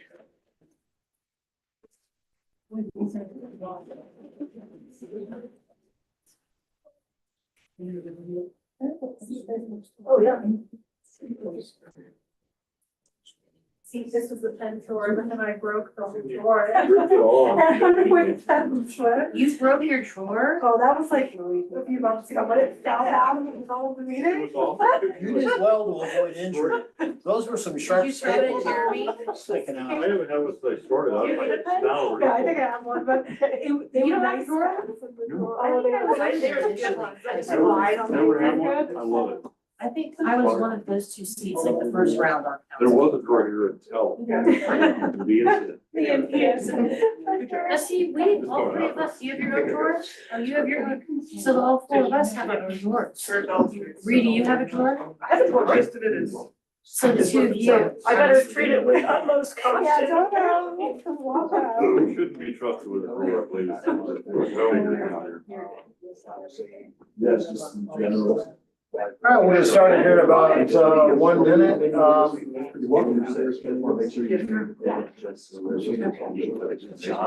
no worries on that. Who are you? You can put it everywhere, but I put it on my face and then I do the rest of it. Dylan, I'm assuming we're, Dylan, Dylan, I'm assuming we're good, okay, thank you. You got a problem. I do, but I have pictures. I buy one of them. I did see two. Yeah. Hi, I would like to welcome everybody to the July 13th, 2026 regular council meeting for the City of Idaho Springs. Welcome, and we'll call the order at 7 p.m. And I'd like to start off with roll call, please. Councilwoman assist. Councilwoman Mariani. Here. Councilwoman Manifold. Here. Councilwoman Collier. Here. Councilwoman Reagan. Here. Mayor Pro Tem Jones. Here. Mayor Harmon. Here. All please rise for the Pledge of Allegiance. I pledge allegiance to the flag of the United States of America and to the republic for which it stands, one nation, under God, indivisible, with liberty and justice for all. Thank you. Please be seated.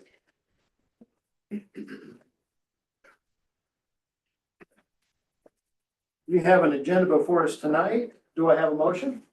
I'll move to approve the agenda of July 13th, 2026. Thank you, Lisa. And do I have a second? I'll start. Second from Janine. All right, any discussion? Hearing none, all those in favor, please raise your right hand and signify by saying aye. Aye. Any opposed? Does anyone tonight feel they have a conflict of interest? I'll be stepping up for the two public hearings. Jeremy, thank you, noted, for the two hearings. Jeremy will, be out. Any further? All right, hearing none, I will, move on to approval of the minutes. Do I have a motion?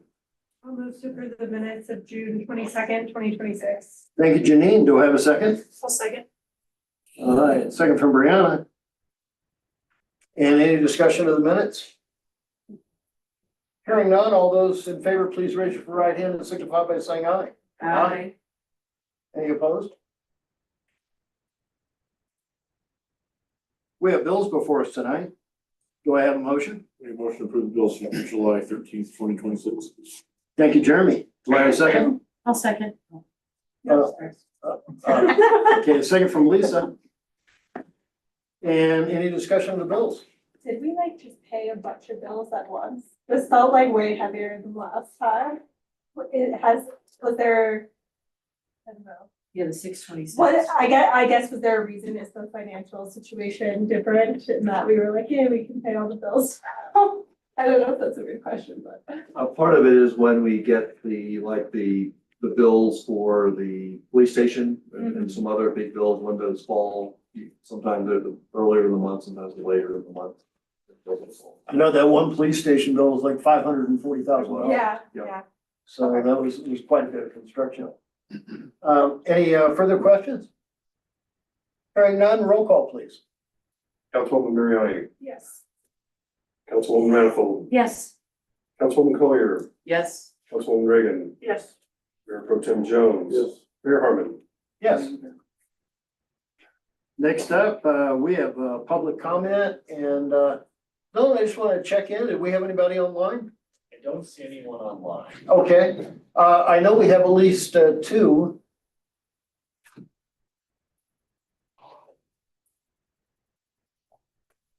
Somebody wanted to talk about water? Yeah, Susan, please come on up. Where am I supposed to stand? Oh, I'm sorry, here at the podium, welcome, and, you'll be sworn in. Ma'am, could you please say your name and address for the record? Susan McCullough, 2632 Soda Creek Road, Idaho Springs. And, Susan, please don't be offended, if there's no back and forth. Normally, there's not in public comment. It's, 3 minutes, and it's our time to listen, so, thank you for joining us tonight. And, please, go ahead. Well, thank you for the opportunity to be heard. Last Monday, I had gone down to the water station to haul some water up to my house. And I met several other people there loading up with water. Actually, all three of them were from Gilpin County. And I said, wow, you guys have to haul a long way. Don't you have somewhere? And they said, no, the county shut off their water at the KOA campsite. And I thought, wow, so they're coming all the way here, which impacts our water, especially since we have the mandate to haul water 3 days a week. And then on another trip down, I came across the gentleman who was hauling water for the quarry that sits between us and Central City. And he told me he hauls 5,500 gallons of water per load, and he hauls as many as 10 loads a day. Well, we're only paying a penny a gallon down there. First of all, are you aware that Gilpin County is sending their people over here for water? And how does that impact our firefighting capabilities? Secondly, since we're always looking for money, could we charge the out of district people more money for their water versus our water? Those are the questions that I have. Thank you. All right, Susan, thank you very much. I appreciate it. Next up, Mary, from Lions Club, welcome. Thank you. Ma'am, could you please state your name and address for the record? Mary Broyles, 1848 Minor Street, Idaho Springs. Thank you. We have been, the Idaho Springs Lions Club, trying to coordinate with the city and see what can be done with the playground. Already, a number of upgrades on safety issues have happened, with the city taking care of that. The other issue is the playground surface, and that is shredded tires. And since I consider that the next thing to look at, Lisa and I both have been trying to, say, for instance, find somebody that, a corporation that would be interested in putting in a new surface, and maybe having their name associated with it or whatever. I don't have anything yet. I mean, I don't think Lisa does either. But my question will be, if we do find somebody, is it okay to resurface that playground? The safety issues have been taken care of. If we are able to do that, is it good to save that playground that way? I know we have funding coming in. We're looking for more funding to possibly expand the playground and new equipment.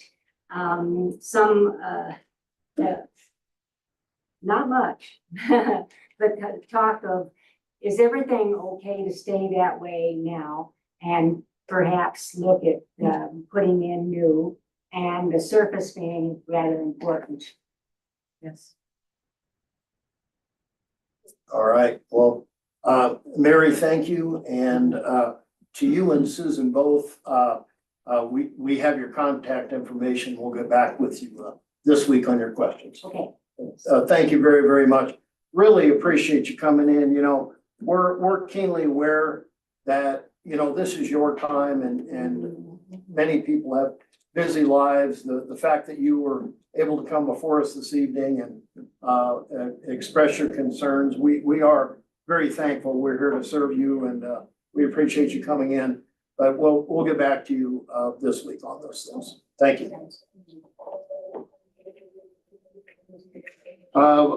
Since we didn't have anybody online, this will conclude public comment.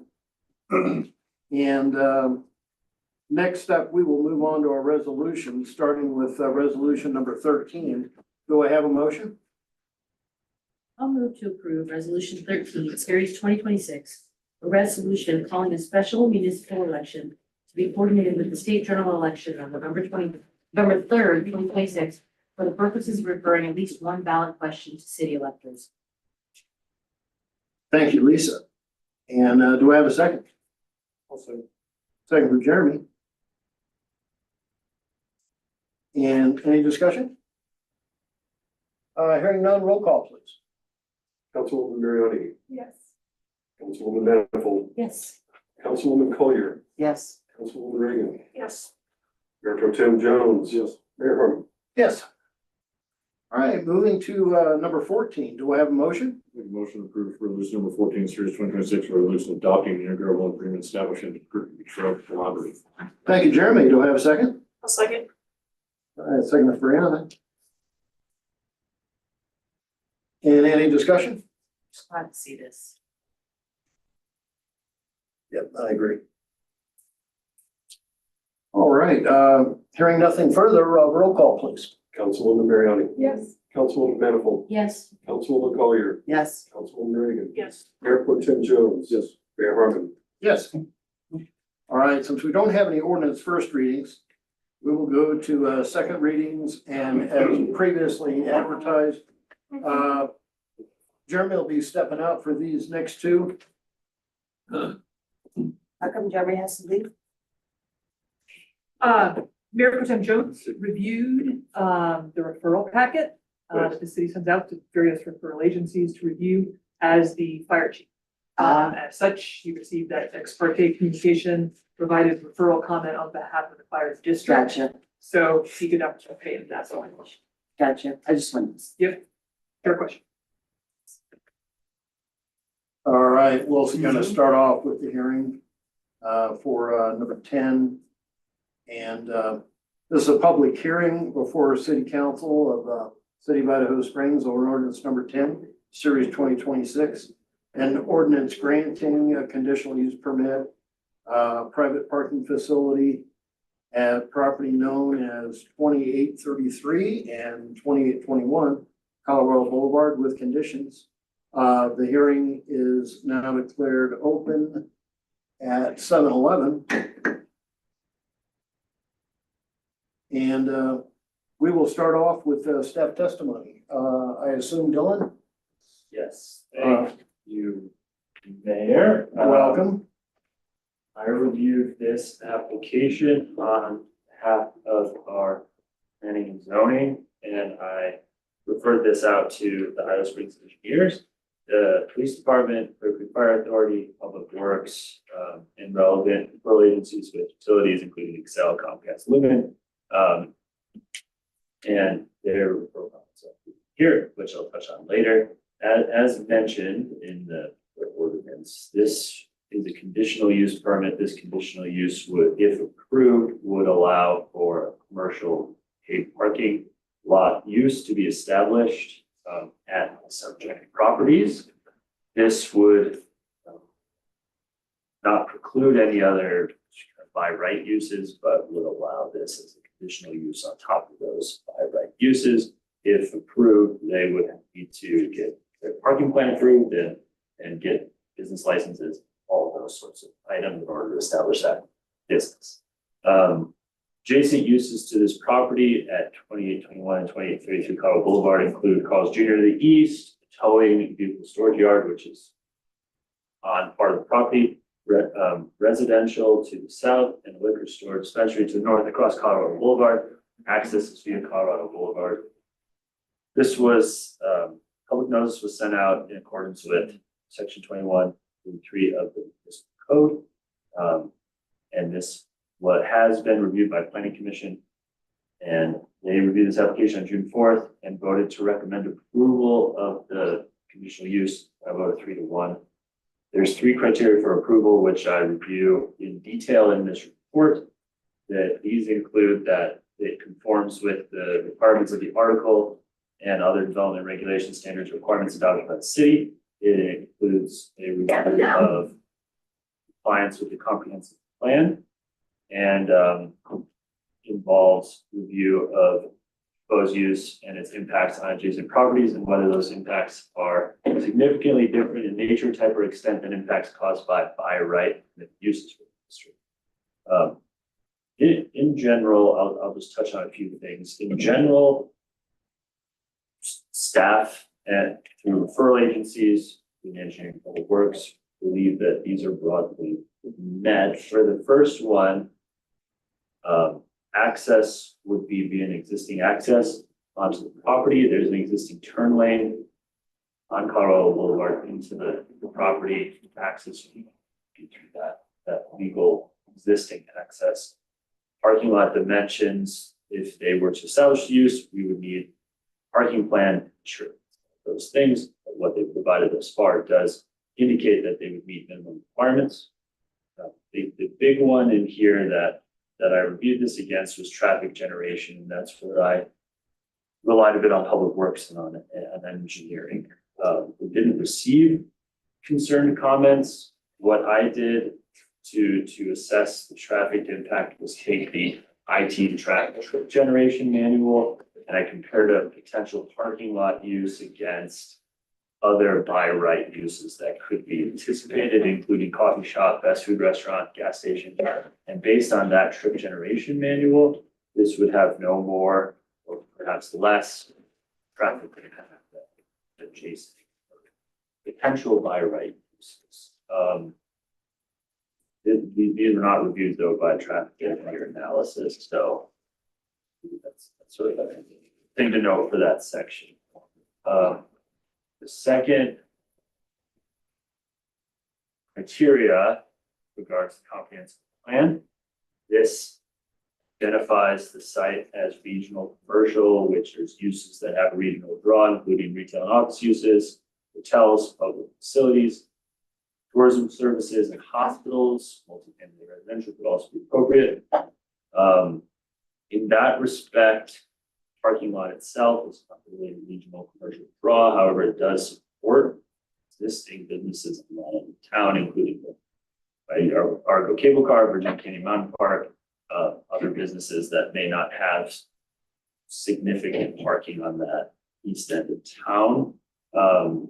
Comprehensive plan does identify parking as a key ongoing issue for the city. So this use being established could help lessen parking demands. The one note that I do want to make though is about long-term goals for the area. In this respect, this was brought up at the planning commission meeting. You know, there's clear benefits, it appears, in short, medium term, but long-term goals and thoughts about highest and best use.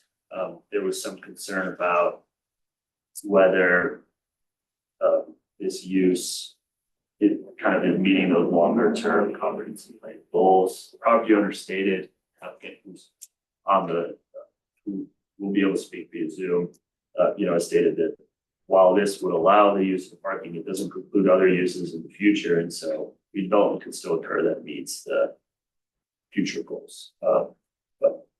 So with that in mind, that's my review of that section. And finally, the third criteria about impacts on adjacent properties. Any by right use that would be addressed on the property is going to have a requirement for parking and thus have some impacts that parking lot would. Commercial parking lot use would, whether you're doing a coffee shop or a hotel or anything like that, there will still be traffic impacts, there will still be those noise, potential congestion impacts. And so with that in mind, and again, based on referral comments, we didn't review this and say that there would be substantially different impacts than if a by right use is established. With that in mind, Planning Commission did recommend approval. They had two potential conditions. The first be that no overnight parking be permitted, and that's between the hours of 2 a.m. and 6 a.m. That would meet our goals. The same standards as our city lots. The other would be that there'd be no storage uses permitted on the property, and that would avoid, kind of creating an issue where you just end up with like a storage yard with RVs and things like that. So with that in mind, there's a few potential concerns about that I brought up, but in general, staff and planning commission's application. Dylan, can I ask a question? Is it okay, Jeff? So just reviewing this, you're saying, it says there is an existing turn lane for Colorado Boulevard in front of the property, allowing for westbound patrons to access the property without causing traffic backups. In fact, that's not true because you have to cross over the eastbound lane. So you're essentially coming out of the roundabout by, I don't know how many feet wide McDonald's and Carl's Jr. are, but not very wide. And if you want to get in that parking lot and no one's letting you go this way, eastbound, which happens on a daily basis, it will cause a traffic backup. The only way it doesn't is if everybody exits to the east and everybody enters from the west. So in fact, it's not the access. I find the access to be very not great. It is being used as a parking lot right now. I know the stripes are on there, but I just want to voice my opinion about that. I do think that it's actually going to cause more of a backup and perhaps even an endangerment, because you also have those parallel parking spots, maybe not parallel, what are they called when they do this? Yeah, the diagonals. The diagonals right across the street. I think that could cause more issues than we have already. Just my opinion. And my comments related to westbound traffic, I suppose. You know, if you come through the roundabout, you can get into that That center lane, okay. So you're not blocking The- westbound traffic. Sure. And I suppose with eastbound, you don't have to merge directly into westbound traffic if you are Right. turning across eastbound. So that was the specific conditions, I Right, guess, 'cause that you have I'm that- referring to. The only bummer is that one of that center lane frequently gets used by semis because they can't get into other areas and they're using it as an offloading situation. I mean, you may or may not have noticed that. I have noticed that. That does happen, and I don't know what the I don't traffic. I'm not looking at the for chief, that. just saying. And I know because I'm running the Zoom that Ken Nelson, who's the applicant, is on Zoom, so. Oh, good, okay. Any Um, other questions? yeah, I was just gonna ask Dylan, while we have him, further questions for Dylan? All right, then we would like to hear from Ken Nelson Jr., the applicant. Yes, and I won't be going far, so. Okay, all right. Sorry. Well, Ken, if you can hear me, you're up and welcome. Can you hear me? Yes. Yeah, you so sound- before we start, if I may have you swear in. Yes. Please, your right hand. Well, we can't see you. We trust you. Yep, I'm doing it.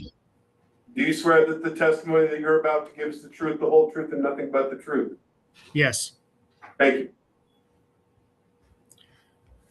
Well, thank you for considering this, and thank you for hearing me out on the conditional use. I was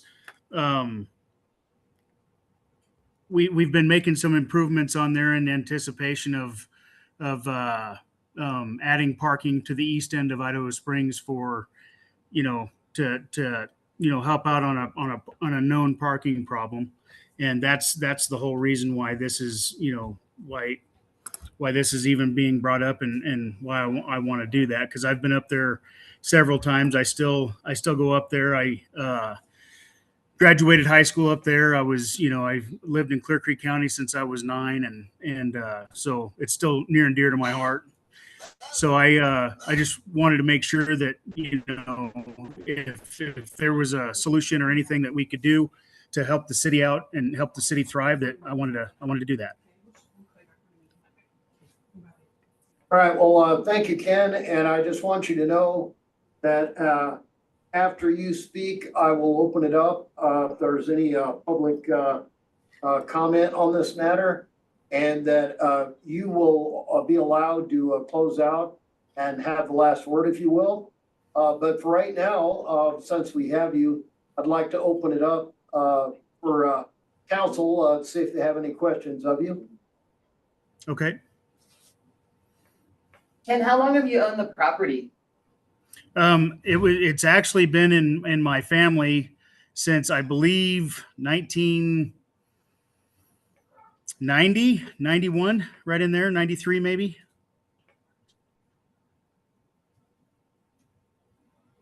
Is being a parking lot owner your long-term goal?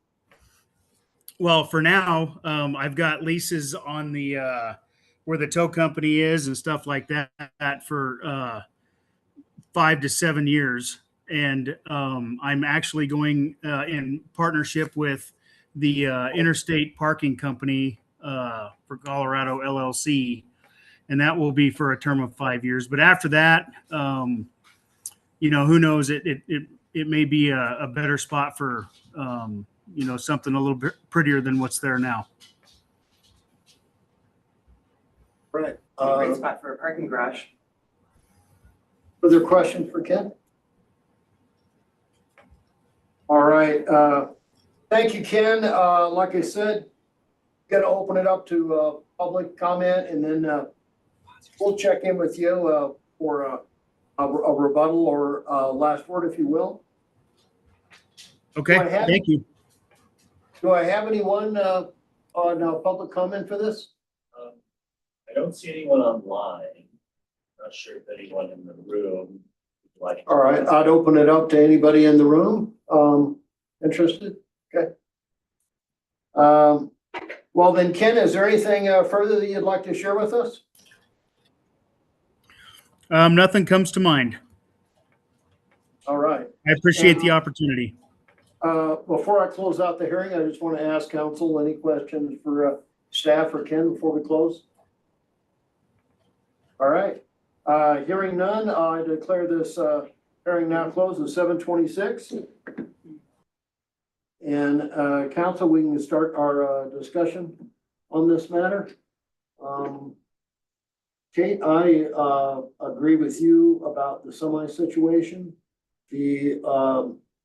I think one saving grace is that tends to be kind of a morning thing, at least in my book. They're trying to make deliveries to McDonald's or whomever, a liquor store. It seems to be kind of more a plaguing 10 a.m. kind of thing.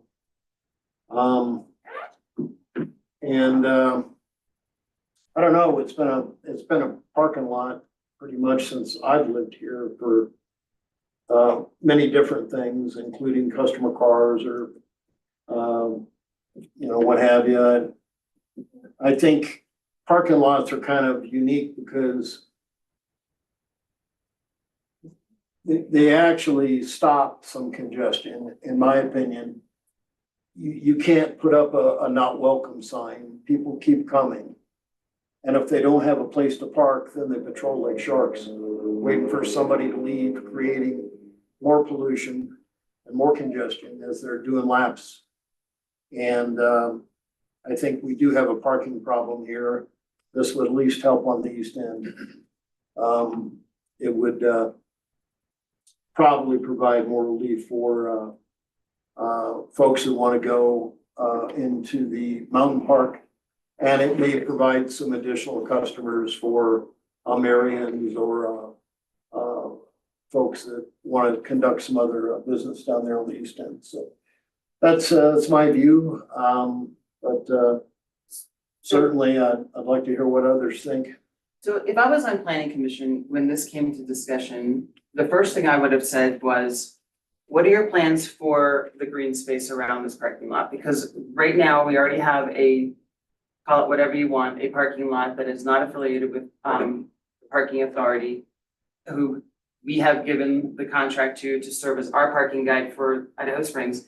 And I would say that guy doesn't have any green space either. So what you're creating is these very, very hot spaces in town that are kind of like the blight that I mean, however long that parking lot has been a gas station, fix up, what is it called, the car repair shop? Yard and the audience. It was an eyesore, and it was discussed 20 years ago that it was an eyesore, and we wanted it, and we fought to try to make it look better than it did.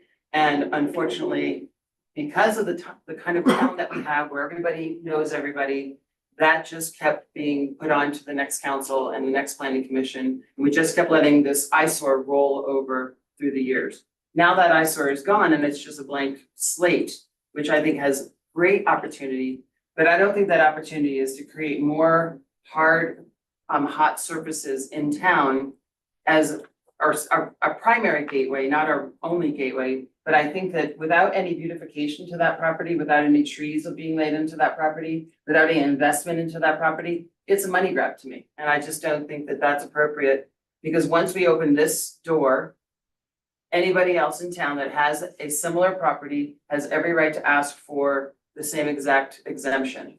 And so I myself do not like to set precedents. So that is my comment. Dylan, requirements for green space on, parking lots? Mr. Mayor, I'm sorry, if you all, you'll have to open the hearing if you want. more Oh, testimony from I'm Dylan. sorry, I was just relying on him as staff, just as a regular staff question. All right. I mean, you could open it up, but if you do that, if you accept evidence from, city staff in addition, mayor and council, I would advise you to then let the applicant address anything that the planner says as well as the public. So it's okay if you want to do that, as long as everybody has the same opportunity or not.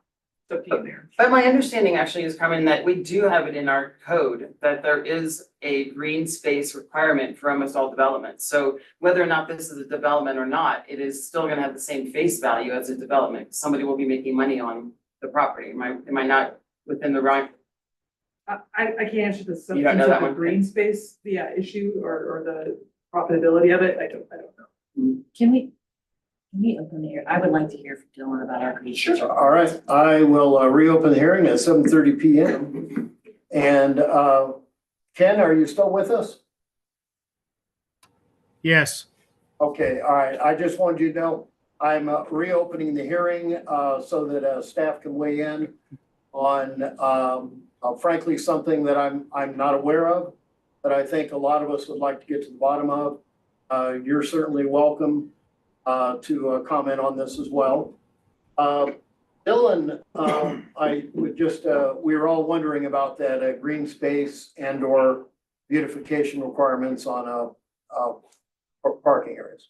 So certainly it's not specific to parking areas, but in the C2 zone district, we do have an open space requirement of 15%. And how we define open space is parcel of land and area of water or a combination of land and water within a development site designated and intended primarily for the use or enjoyment of residents, occupiers, and owners of the development site or the public. The uses including but not limited to open landscaped areas, recreation areas, plazas, gardens, parks, walkways, paths, sidewalks, and trails, and areas of native vegetation left in their natural state. And it would not be would not include space devoted to buildings, drive aisles, parking, storage and loading areas, private open space or sidewalks, paths, etc., with less than 3 feet of planted landscaping. And I don't think it includes city-owned space either. Right, it would be on the development site. And so certainly tonight, we would be talking about the potential for allowing the use without approving a specific site plan, I suppose. But with this requirement, even if this use is approved, we would, in order to establish the business license, my opinion would be that they would need to meet that 15% open space requirement, which, again, that's quite a broad definition, but definitely would include parking spaces. All right. Ken, any comments on this? Well, I guess there's trees on the over by the parking lot at the 2815 Minor Street parking. There's grass between my property and Carl's Jr., but unless you want me to plant a tree in between right in the middle of the parking lot, I'm not sure what I can do with pavement and concrete. Yeah, and Ken, this is for 2833 and 2821. Not aware if you have anything. I apologize in advance if you do. Is there an area there that, you can think of that is, green space?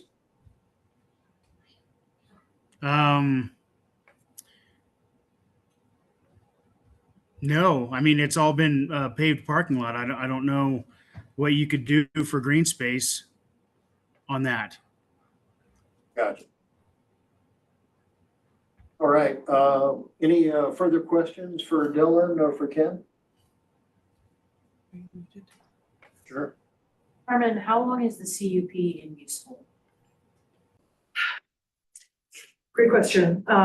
Currently, we, aside from like applicant proposal or applicant consent, currently we don't have authority, something Dylan and I are working on, to have a temporary or conditional use permit that is not recorded and not perpetual. So it would be indefinite, right, in this instance, again, unless the applicant, we have had recently. maybe I would say we you're had thinking CUPs though that Yeah. were like, they had to come back and annually renew with us. Yes, yeah, and we can certainly, and you, council, could certainly require an annual check-in. We've done that with the wrapping use over there. We've done that with Mr. Bradford and ABA and the camping use, recently. And again, there are a couple of things that you, city council, have seen recently that have either required a check-in, right? An annual review of how things are going, if conditions are being met. And we have had, I think, some durational limitations, or at least so. My understanding is that was with applicant consent and request as well. We do not, as a city, currently have the authority to unilaterally impose that kind of temporal limitation. Again, it's something we could do as a city, something we as staff are working on here to bring to you for your consideration broadly beyond this, right? But I hope I've answered your question. You have, so basically if we approve a CUP, this CUP is approved for as long as the applicant would like to. Indeed. Yes, that was my question. All right, anything further for staff or the applicant? Ken, giving you the last word, if there was anything further you'd like to say? Well, I mean, I'm racking my brain on whether the other parking lots that are doing this same thing have a green area or, but I don't think they do.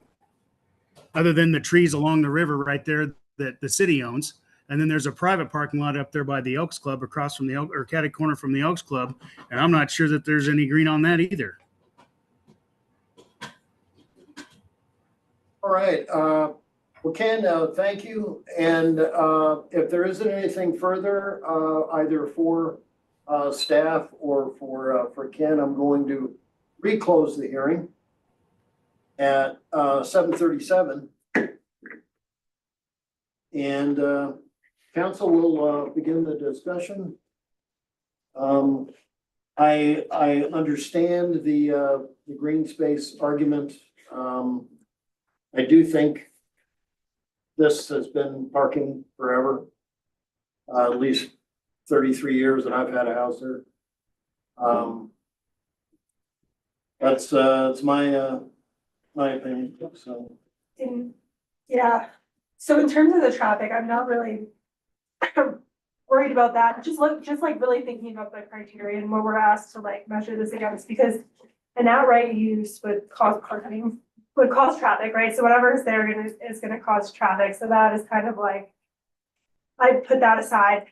For me, it's the comprehensive plan and the long-term one about, you know, it being, you know, the things we want to promote in the long term. And is this the highest or best use in the long term? Probably not, but in terms of the short term, like, yes, we do have a parking problem. It meets that need. It's just a parking lot, so anything else can be built at any time. The land could be sold, it could be redeveloped. It's not building something that then we can't go back from. So, I mean, I just think for the time being, it make like, I guess I don't have an issue with it in the short term.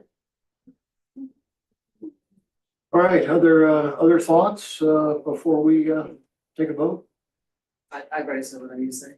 I'm gonna disagree with Jean because that's why I asked about the CUP. it doesn't, I mean, we don't do anything. This doesn't belong to us. So if we grant the CUP, that grants the conditional use to the property owner for as long as they want it. Like, to me, I'm looking at this, the planning and our community planner have said they don't think this meets anything past our medium-term needs. So for me, I look at long-term. And we've also heard the applicant say, well, other parking lots aren't doing it. The parking lot that we're discussing now versus the other parking lot that's in town that is what it is. They are two different animals, but that's not the perception that we're having. So I'm looking more at a Well, long. this property is asking for a special consideration is what it's asking for. Those parking lots have historically been parking lots for truly longer than 30 years, I imagine, right? When the I-70 was created, that, whatever was at that parking lot. No, but just like, we are already diving into, why aren't you all being treated the same? Well, they're not the same. So for me, it's the best and highest use. I don't know, I look at long term. If we approve this, we're saying it's okay if it's long term. No, that's just that, because I can't say to a property owner, well, I'll let you do this, but you can only do it for 5 years. Like, that's not appropriate. So I'm looking at, we agree to this for long term. Because we can't go back to them and change. I think I see this question mark being asked through this process as different than a future policy decision, which I think we've all talked about, and maybe there's a policy and like on that and an approach that needs to be had moving forward. But I kind of see this as predating and something that's already like an established and, in my opinion, again, meets the criteria laying before. It doesn't meet the Whereas- comprehensive plan's long-term goal, let's just put it that way. The comprehensive plan, the long-term goal is not parking lots all over the east end of town. But the comprehensive plan also talks about the parking problem. And the reason that has fallen the wayside is because the mobility hub does not have a parking garage. So, I mean, I guess the question is, does this council want to be responsible for what will entirely turn into a surface parking lot in your lifetime? Because it will turn into a surface parking lot in my lifetime. And I'm not saying that I want that, I'm just thinking about the right way to do it. Well, I mean, the And right way is that the you vote for the long-term best goal. And I mean, and short-term, I mean, again, this is why I think everybody needs to have a lesson in what the planning commission should be doing and reviewing. The long-term goal of the comprehensive plan is what is the best for the long-term goals of the city. And if the comprehensive plan is saying that surface parking lots are not a part of that long-term goal, then that's what the planning commission has come up with as their goals. We as a council follow what they think is the best fit for the city. I don't need to go down that rabbit hole anymore about what I'm thinking of people doing, but just because it's on discussion today does not mean we have to approve it today. We have talked about this in detail, that we do not want this to happen as a council all throughout the town. And I think that opening this one door will allow it to happen, and we will lose control of that because we don't have anything in place Well, to Kate, I prevent think, short to long-term parking lots. thank goodness for CUPs. Because we don't have to have it all over town. This is a situation where I would say for probably more than 40 years, it's been parking. But Chuck, how do you say to another place that, let's just say the Blackstone garage, which has been a garage that for parking, what do you say to those guys when they decide that they want to turn it into a parking lot?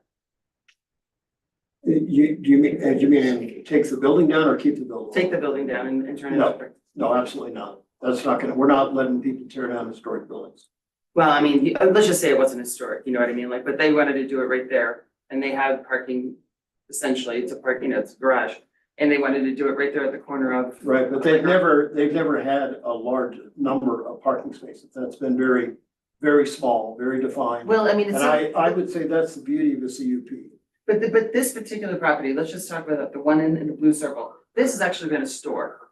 And yes, it had a parking garage. I mean, it had a parking lot, but it was a store before. It was commercial with a tax base. So I don't know how we make money off this particular parking lot.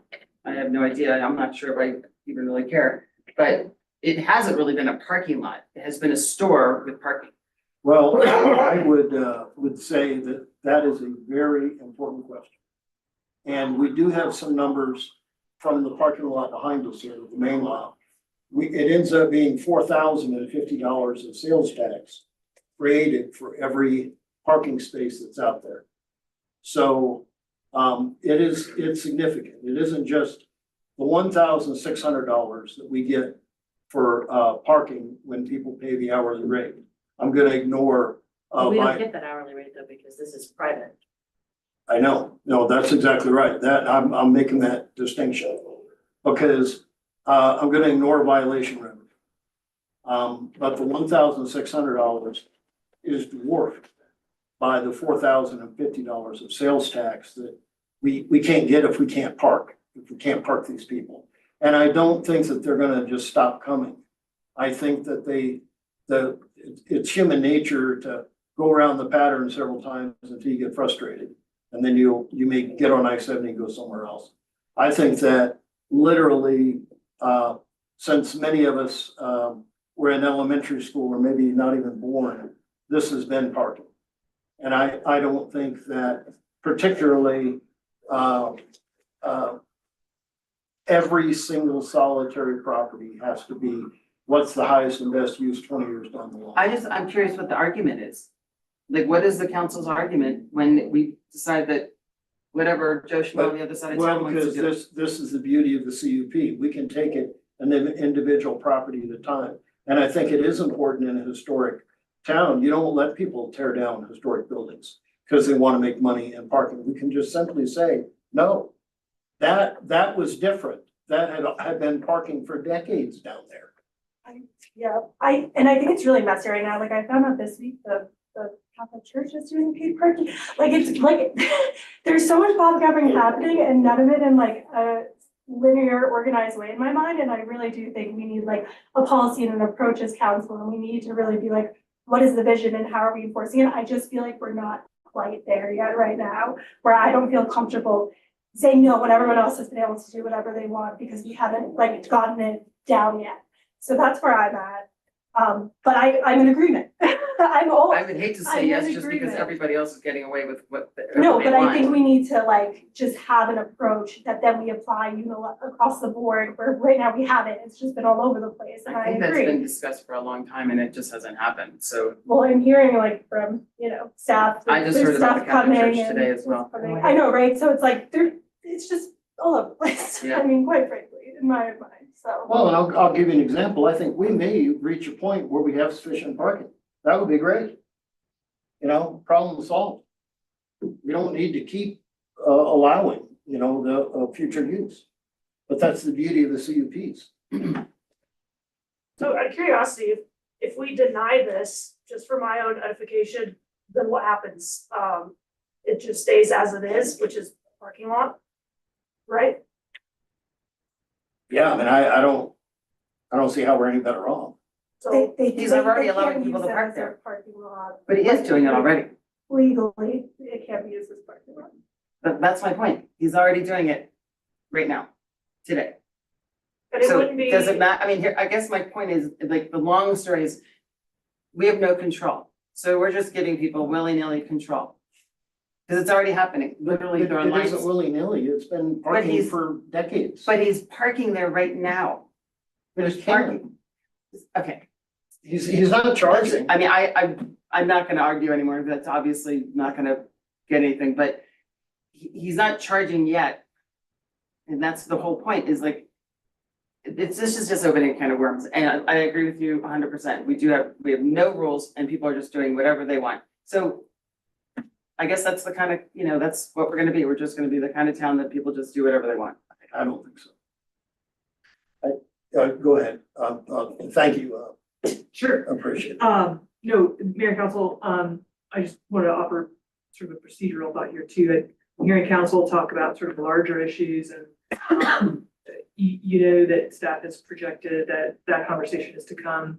And I'm sure that conversation is to come in terms of maybe, adopting some different rules and regulations concerning parking, paid parking, standalone parking. And we're being heard on that front, and the need to address that is being heard, and I think a future conversation will be had this year. for this evening, right, it is the criteria for conditional use permits for, right now, this particular application. The next item is similar. Yes. So your task is to look at the current code criteria, apply those to this particular property, I know you know this, and this particular use, and render a decision on this particular application. Knowing that also in the back of your mind, council can have future conversations about things like paid parking, about what about a TUP or a temporary use permit process. These are broader legislative conversations that I can tell you staff, we are hearing as a group that if you want to have those conversations as well. So I just wanted to think. Carmen, thank you, point well taken. Any further discussion on this particular application? Hearing none, roll call please. You need a motion. Oh, I am sorry, I'm jumping again. You're exactly right. Do I have a motion on ordinance number 10? I'll move to approve ordinance number 10, series 2026, an ordinance granting a conditional use permit, a private parking facility at property known as 2833 and 2821 Colorado Boulevard with conditions. Thank you, Janine. And do I have a second? I'll second. Second from Brianna. And any further discussion? Hearing none, roll call please. Councilwoman Barry, Yes. Councilwoman Manifold, No. Councilwoman Collier, No.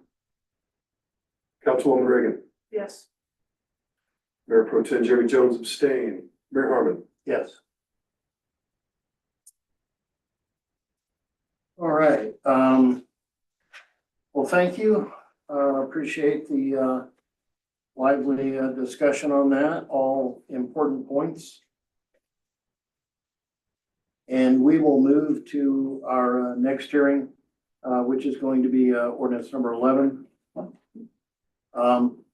This is a public hearing before City Council, the City of Idaho Springs on ordinance number 11, series 2026. An ordinance granting a conditional use permit, private parking facility at property known as 2815 Minor Street with conditions. The hearing is now declared open at 7:51. And I would open up with staff testimony. Dylan, welcome. Thanks, Mayor.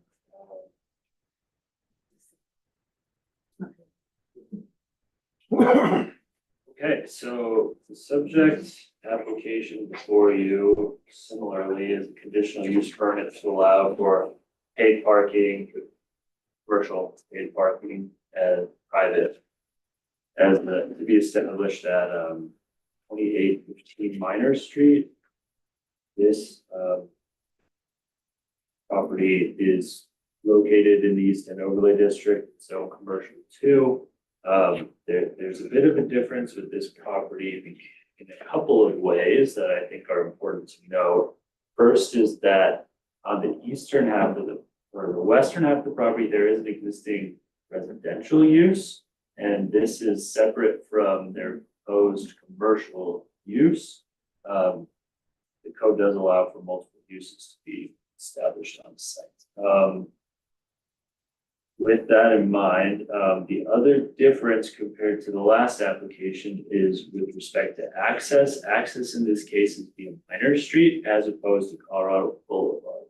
You would have, in order to access the site, you'd either turn onto Minor Street, eastern end of Minor Street, and then turn the lot, or you could then suppose come from the west end and access via Minor Street. With that in mind, because this is a bit further west, it is closer to residential properties. I think that's important to note. Planning Commission similarly reviewed this and recommended approval by vote of 3-1. Public notice requirements were sent out.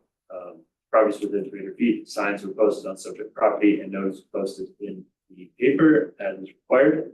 Referral was sent out to rural agencies, including Idaho Springs Engineering, Public Works, Police Department, Clear Creek Fire Authority, and relevant utility companies. They did not provide any comments with concerns. There's 3 criteria for approval, and these are conformance with the articles of code. And development regulations, standards, or requirements adopted by the city. As noted, access is by Minor Street instead, which has more residential access as compared to Colorado Boulevard. Because this is zone commercial, it still would allow by right commercial uses, so we're not anticipating significant additional traffic beyond one of those by right uses that would be permitted. And so overall takeaway is that it appears to be criteria number one. Second one is with respect to comprehensive plan. Again, this is identified as regional commercial with regional draw. Same sort of comments relevant here with respect to long-term, sort of best uses for the site versus the short-term need for parking that's identified in the plan, and the ability to kind of support other draws in the area. With respect to impacts to adjacent properties that are significantly different than by right uses, again, I think the primary impact would likely be traffic generation and noise because it's a parking lot. Is that significantly different from a by right use like a fast food restaurant or a coffee shop?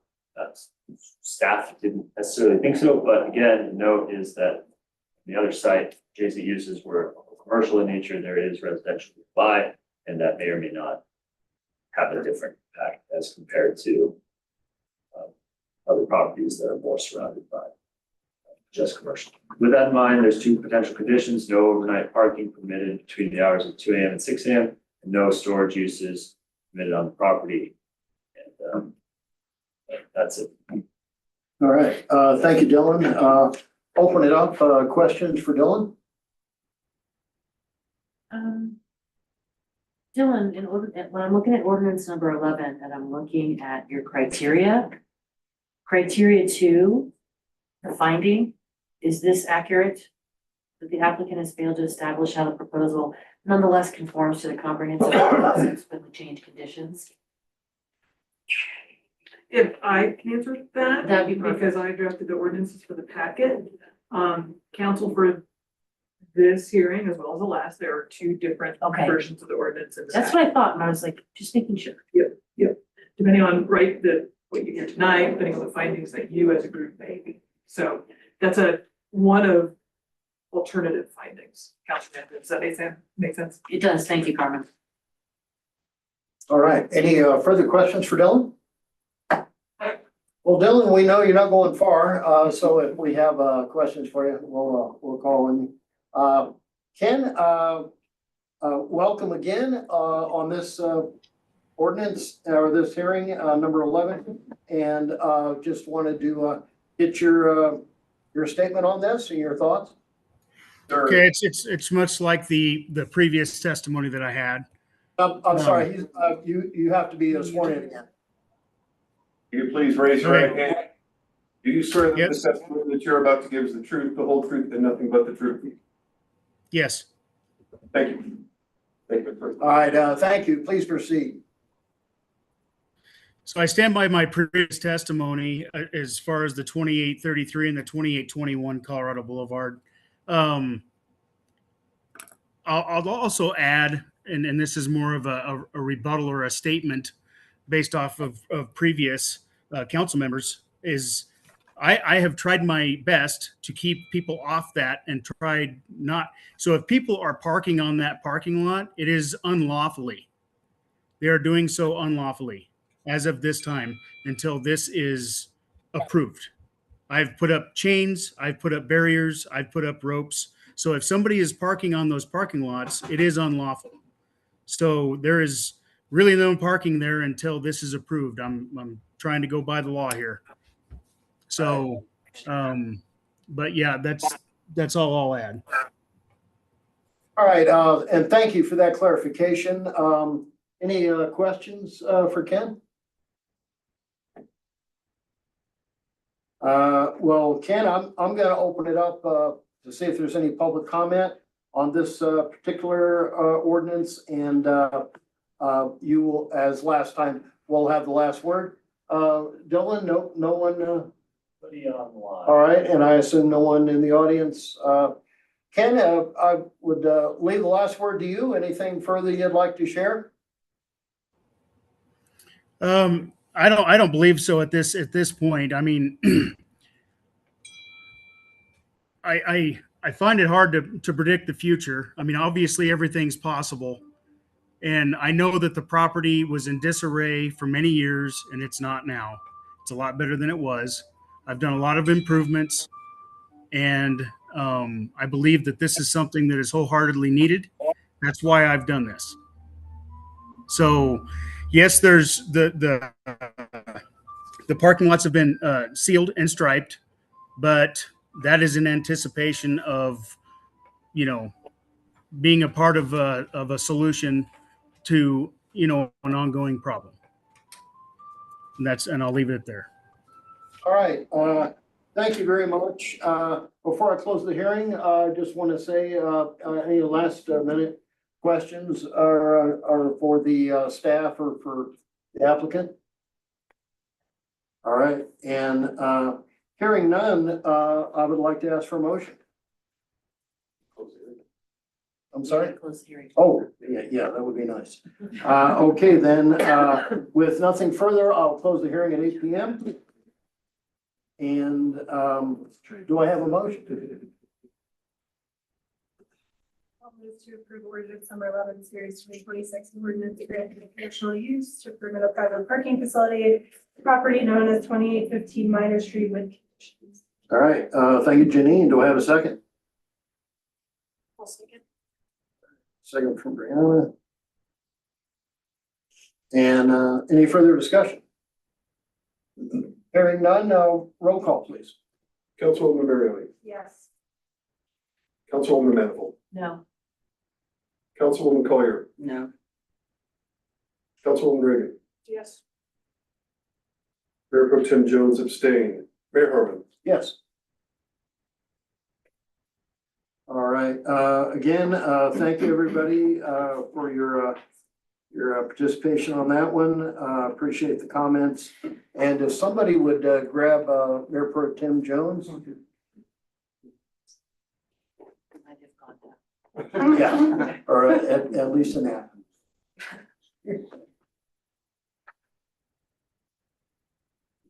Hey, Brianna, you get to, or this, you don't always usually have this by just first. No. No, yeah, this is the Yes, but First this official is meeting, weird first for us. We don't usually do this. conflict is helpful. It's fine. It's discussion, it's not conflict, it's discussion. Well, Jeremy, welcome back. Next up, we are going to look at ordinance number 12. And do I have a motion? I'll move to approve ordinance number 12, series 2026. An ordinance amending the base rate for water and sewer service to out-of-city customers to correct an error in those 2026 rates and make an amendment to the Idaho Springs Municipal Code. Thank you, Lisa. Do I have a second? I'll second. Second from Kate. And any discussion? Hearing none. Oh, I'm I sorry. do, I do have a quick, does this address, we heard public comment earlier, does this address our out-of-city customers that are doing hauled water? No. This is just commercial, that's what I just wanted to be sure. All right. Anything further? Hearing none, roll call, please. Councilwoman Mariani, Yes. Councilwoman Manifold, Yes. Councilwoman Collier, Yes. Councilwoman Reagan, Yes. Mayor Pro Tem Jones. Yes. Mayor Harmon. Yes. All right, next up, ordinance number 13. Do I have a motion? I'll move to approve ordinance number 13, series 2026, an ordinance amending subsection 17-54C to remove charcoal grilled fires from the list of fire ban exemptions. Yeah, Kate, thank you. Do I have a second? I'll second. Second from Lisa. And any discussion? Hearing none, roll call, please. Councilwoman Mariani, Yes. Councilwoman Manifold, Yes. Councilwoman Collier, Yes. Councilwoman Reagan, Yes. Mayor Pro Tem Jones. Yes. Mayor Harmon. Yes. And last of our ordinances tonight, number 14. Do I have a motion? I'll move to approve ordinance number 14, series 2026, an ordinance of the City Council of the City of Idaho Springs granting the renewal of a non-exclusive franchise agreement for the use of city rights of ways with Comcast of California, Colorado, Florida, Oregon, Inc. Thank you, Kate. Do I have a second? Second from Jeremy. And any further discussion? Hearing none, roll call please. Councilwoman Mariani, Yes. Councilwoman Manifold, Yes. Councilwoman Collier, Yes. Councilwoman Reagan, Yes. Mayor Pro Tem Jones. Yes.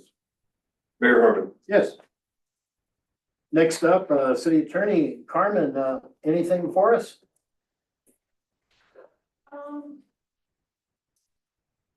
Yes, you know what, I'll mention this, through those conditional use permit hearings, through those, as I alluded to, I am hearing, staff is hearing council's concern about parking, as a standalone use, as a use generally, a deliberation of it, certainly in response to need, but how it's proliferating across the city.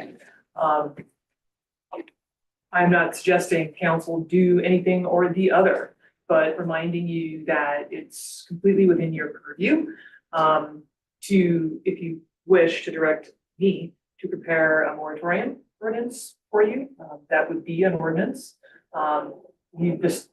This council, the city has historically adopted moratoria over the years to essentially, for the public's perception, put a pause on a particular use or issue or kind of license or permit or application while council engages in some further study and dives a little deeper into an issue. Parking might be one of those issues that you want to think about that for. As you, Councilor Mariani, alluded to, it feels like there's no council, some of you at least, feels like there's no plan right now or some sort of organized plan of attack on parking. And what can you do while you look at those things further? Again, now that you're through a couple of applications that were pending, now would be a fine time, if you chose, to direct me, perhaps some mayor council comments, to bring you back something like a moratorium ordinance that would again effectively press pause on future applications for parking approvals until you had the time to study the issue further. So again, I just wanted to remind you of that possibility, not saying you should or shouldn't. Carmen, I think that's a great suggestion. Thank you. No, but you know, we will do, well, that's gonna be a work session item. I was just gonna say, can we offer direction? Yeah, cause I think The direction is. that would. We've done it with marijuana and stuff before, where they should just, Direction. Okay, it's a plan. that's fine. And again, that doesn't suppose you'll vote on anything Right. that's brought before you. Yeah. A moratorium ordinance would be an ordinance, require 2 readings, but it would effectively, again, sort of push pause on the issue. And if I see enough head nods, I will bring that back to you the next meeting. Well, thank you. Did you have anything else for us tonight? No, sir, thank you. Okay, thank you. Andy, you're next up. Got your staff report. No request for action. And I just wanted to see if you had anything further to share with us tonight. Nothing further. I think Dylan might have a few items he wants to touch on in Oh. my report. Okay. So, that's to come. All right. Andy, would one of those items be the park, The part? the Cooper, CRC park? I don't think he was gonna mention that, but there were some other items. Okay, can I just ask for a little more clarification on meeting with Carla? Sure. Continuing the discussion about whether we want to try to phase the project. We think it's, we want to have some options, whether it's doing some short-term improvements, continuing while also going after a bigger improvement, maybe with a grant. How to best use our lottery funding that's accumulated. It's at least 120,000, probably a little more than that right now. So there are multiple options. You heard tonight about the possibility of replacing the surfacing. And that certainly could be done, but we also would hate to put too much money into surfacing, which can be very expensive. Yeah, this is very expensive. And then changing it. So, so it's just continuing that discussion about different options. I think there's at least one grant option we're looking at. So just keeping the discussion going, particularly as we enter the budget season and how we might want to approach things for next year. Okay, thank you. You're welcome. Andy, I did have one question too. So I've had a lot of interaction online about the flock cameras, because I'm sure everybody knows, not everybody's thrilled. I was hoping that maybe Andy and the chief could get together and make some sort of statement on our official page, Yes. just about what kind of information we're storing, how long we store it for, how people get tagged in town. It's just that there's a big long Yeah. hoopla, and I think we probably, And I read on these forums that it tags someone incorrectly. I don't know if that's true or not, but if that maybe address it, happened, yeah. addressing that it flagged a license plate for something that the person didn't do that or something of that nature. There was like an error or something. And there's discourse happening about that as well. There's I discourse. think it was stolen vehicle related, Yeah, like it was. and it wasn't actually a stolen vehicle. It actually was a stolen vehicle, but the guy had not gone back and said that he had been recovered. So they were in fact correct, but it just didn't get, the follow through wasn't there.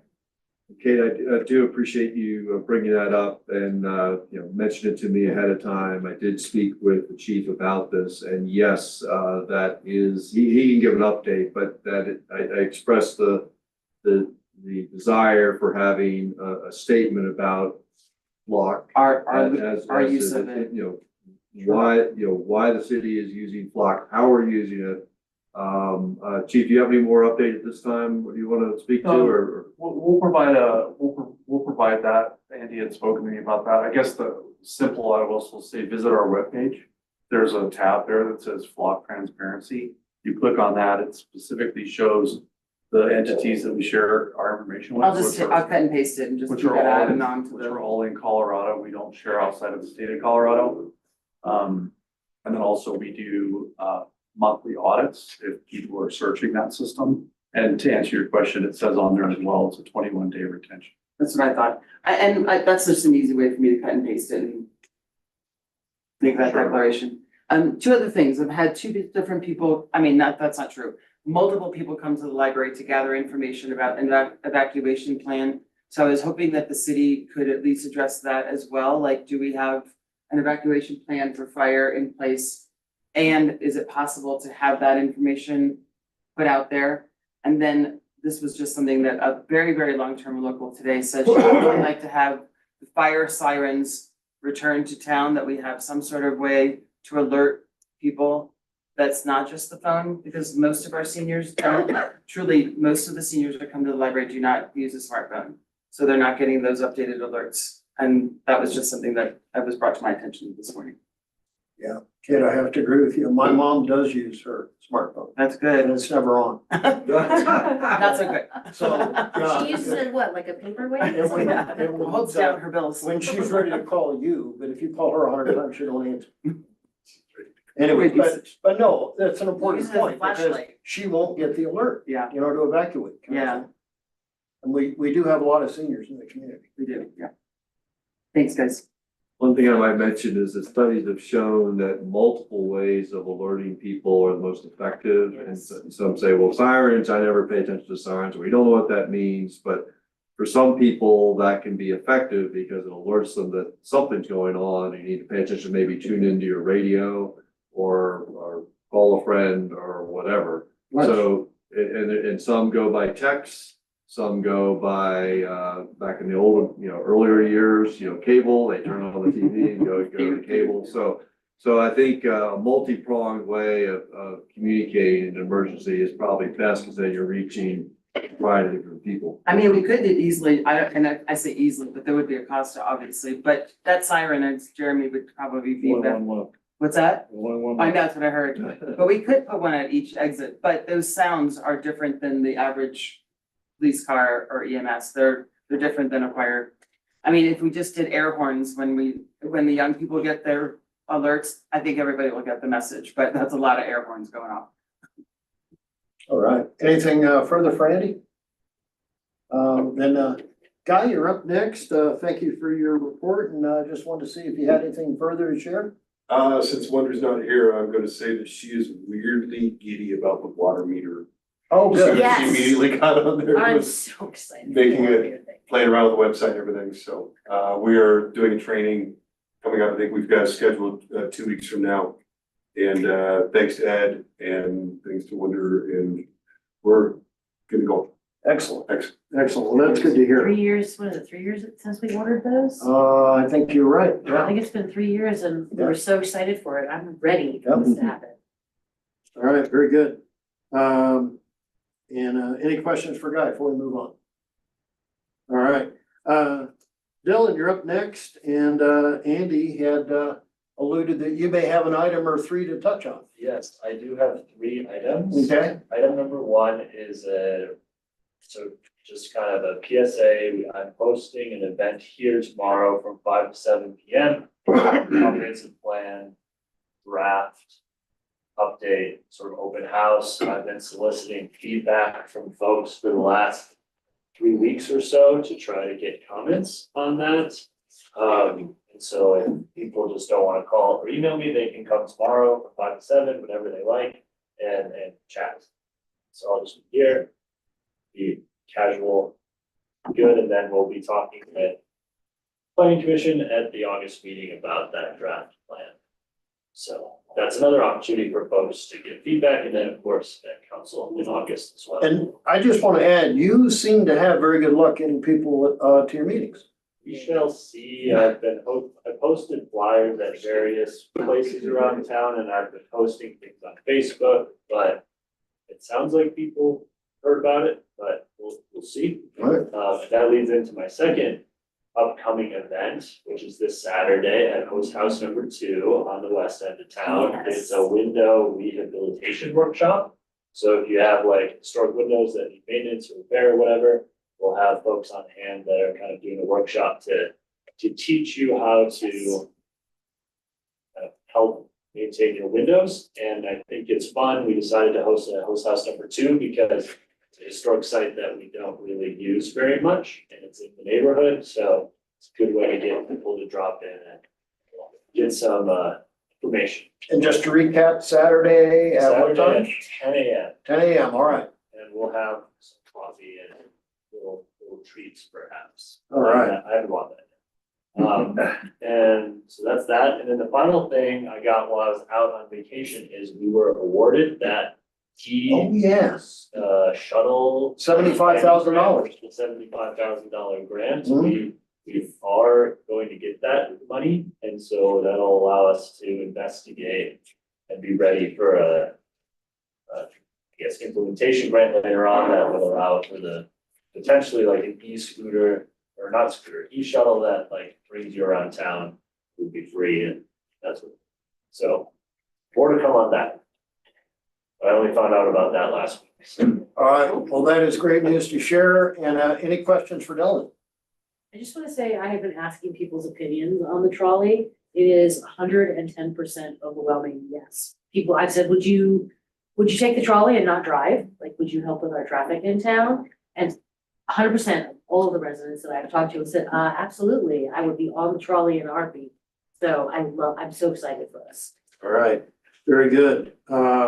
If there's nothing further for Dylan, since Wonder isn't here tonight, I will move on to our chief. Thank you for your report, always very, very interesting. And just wanted to see if you had anything further to share. Just real quick, there are evacuation routes on our webpage. So there's a link there that really kind of shows people. And then, we certainly have plans for residents like Mitchell White and places that are a little more challenging. Agreements with the school district and. I know And we're Project not for Support buses. is talking at their board meeting, they were talking about it today at their board meeting, what the evacuation plan is, and my understanding from one of the board members is that none of the seniors know what the evacuation plan is, so, Sure. yeah, I'm getting the word out to those guys. I don't think they have enough, they don't have a big enough bus to Sure. accommodate to get them all off We the can site. help with that. So, yeah. We have plans in Kenny- place. And I do know that the director of OEM for the Clear Creek County has been working with Jefferson County to not only, well, Clear Creek County is easy with the high school up here, but that's easy. That's not, Mhm. they need to be down the hill. So Yeah. I'm working with Jefferson County, the school that's down there right by Walmart off of Coal Mine at 470, Mhm. is another potential Bergen. gathering place. Okay. So I know that's in the works, but I don't think I have anything else to add at this point, though. All right, thank you. Any questions for chief? All right, No questions for Chief. We will move to Public Works. Ed, have your report and no requests for action tonight. Anything to share with us? The water wheel is done. Nice. Did Nice you job. charge more water for gallon of the water dispensers? I'm asking Ed, I'm asking Ed if we can charge more water, or we should charge more water for out of. Hot water? Yeah, hot water. You could charge.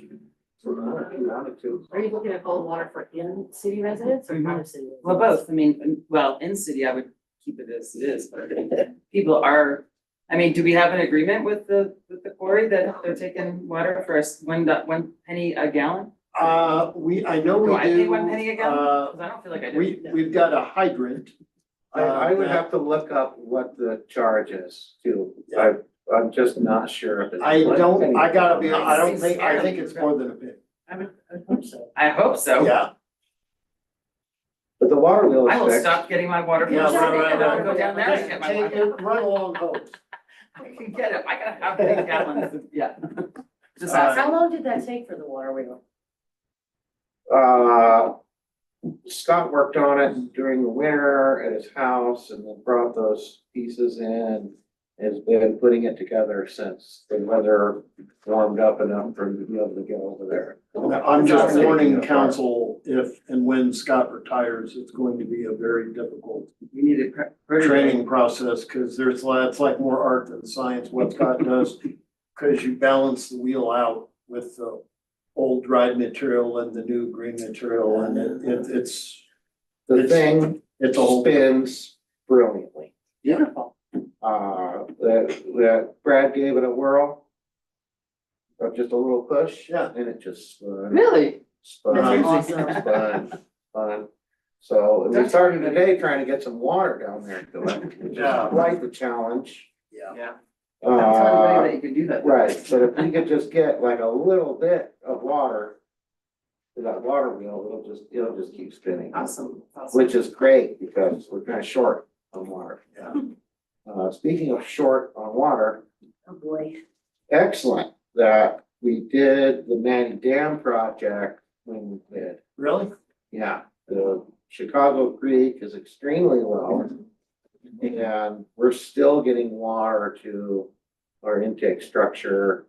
And that project is working out excellently. Awesome. Good news. I hope it keeps it up.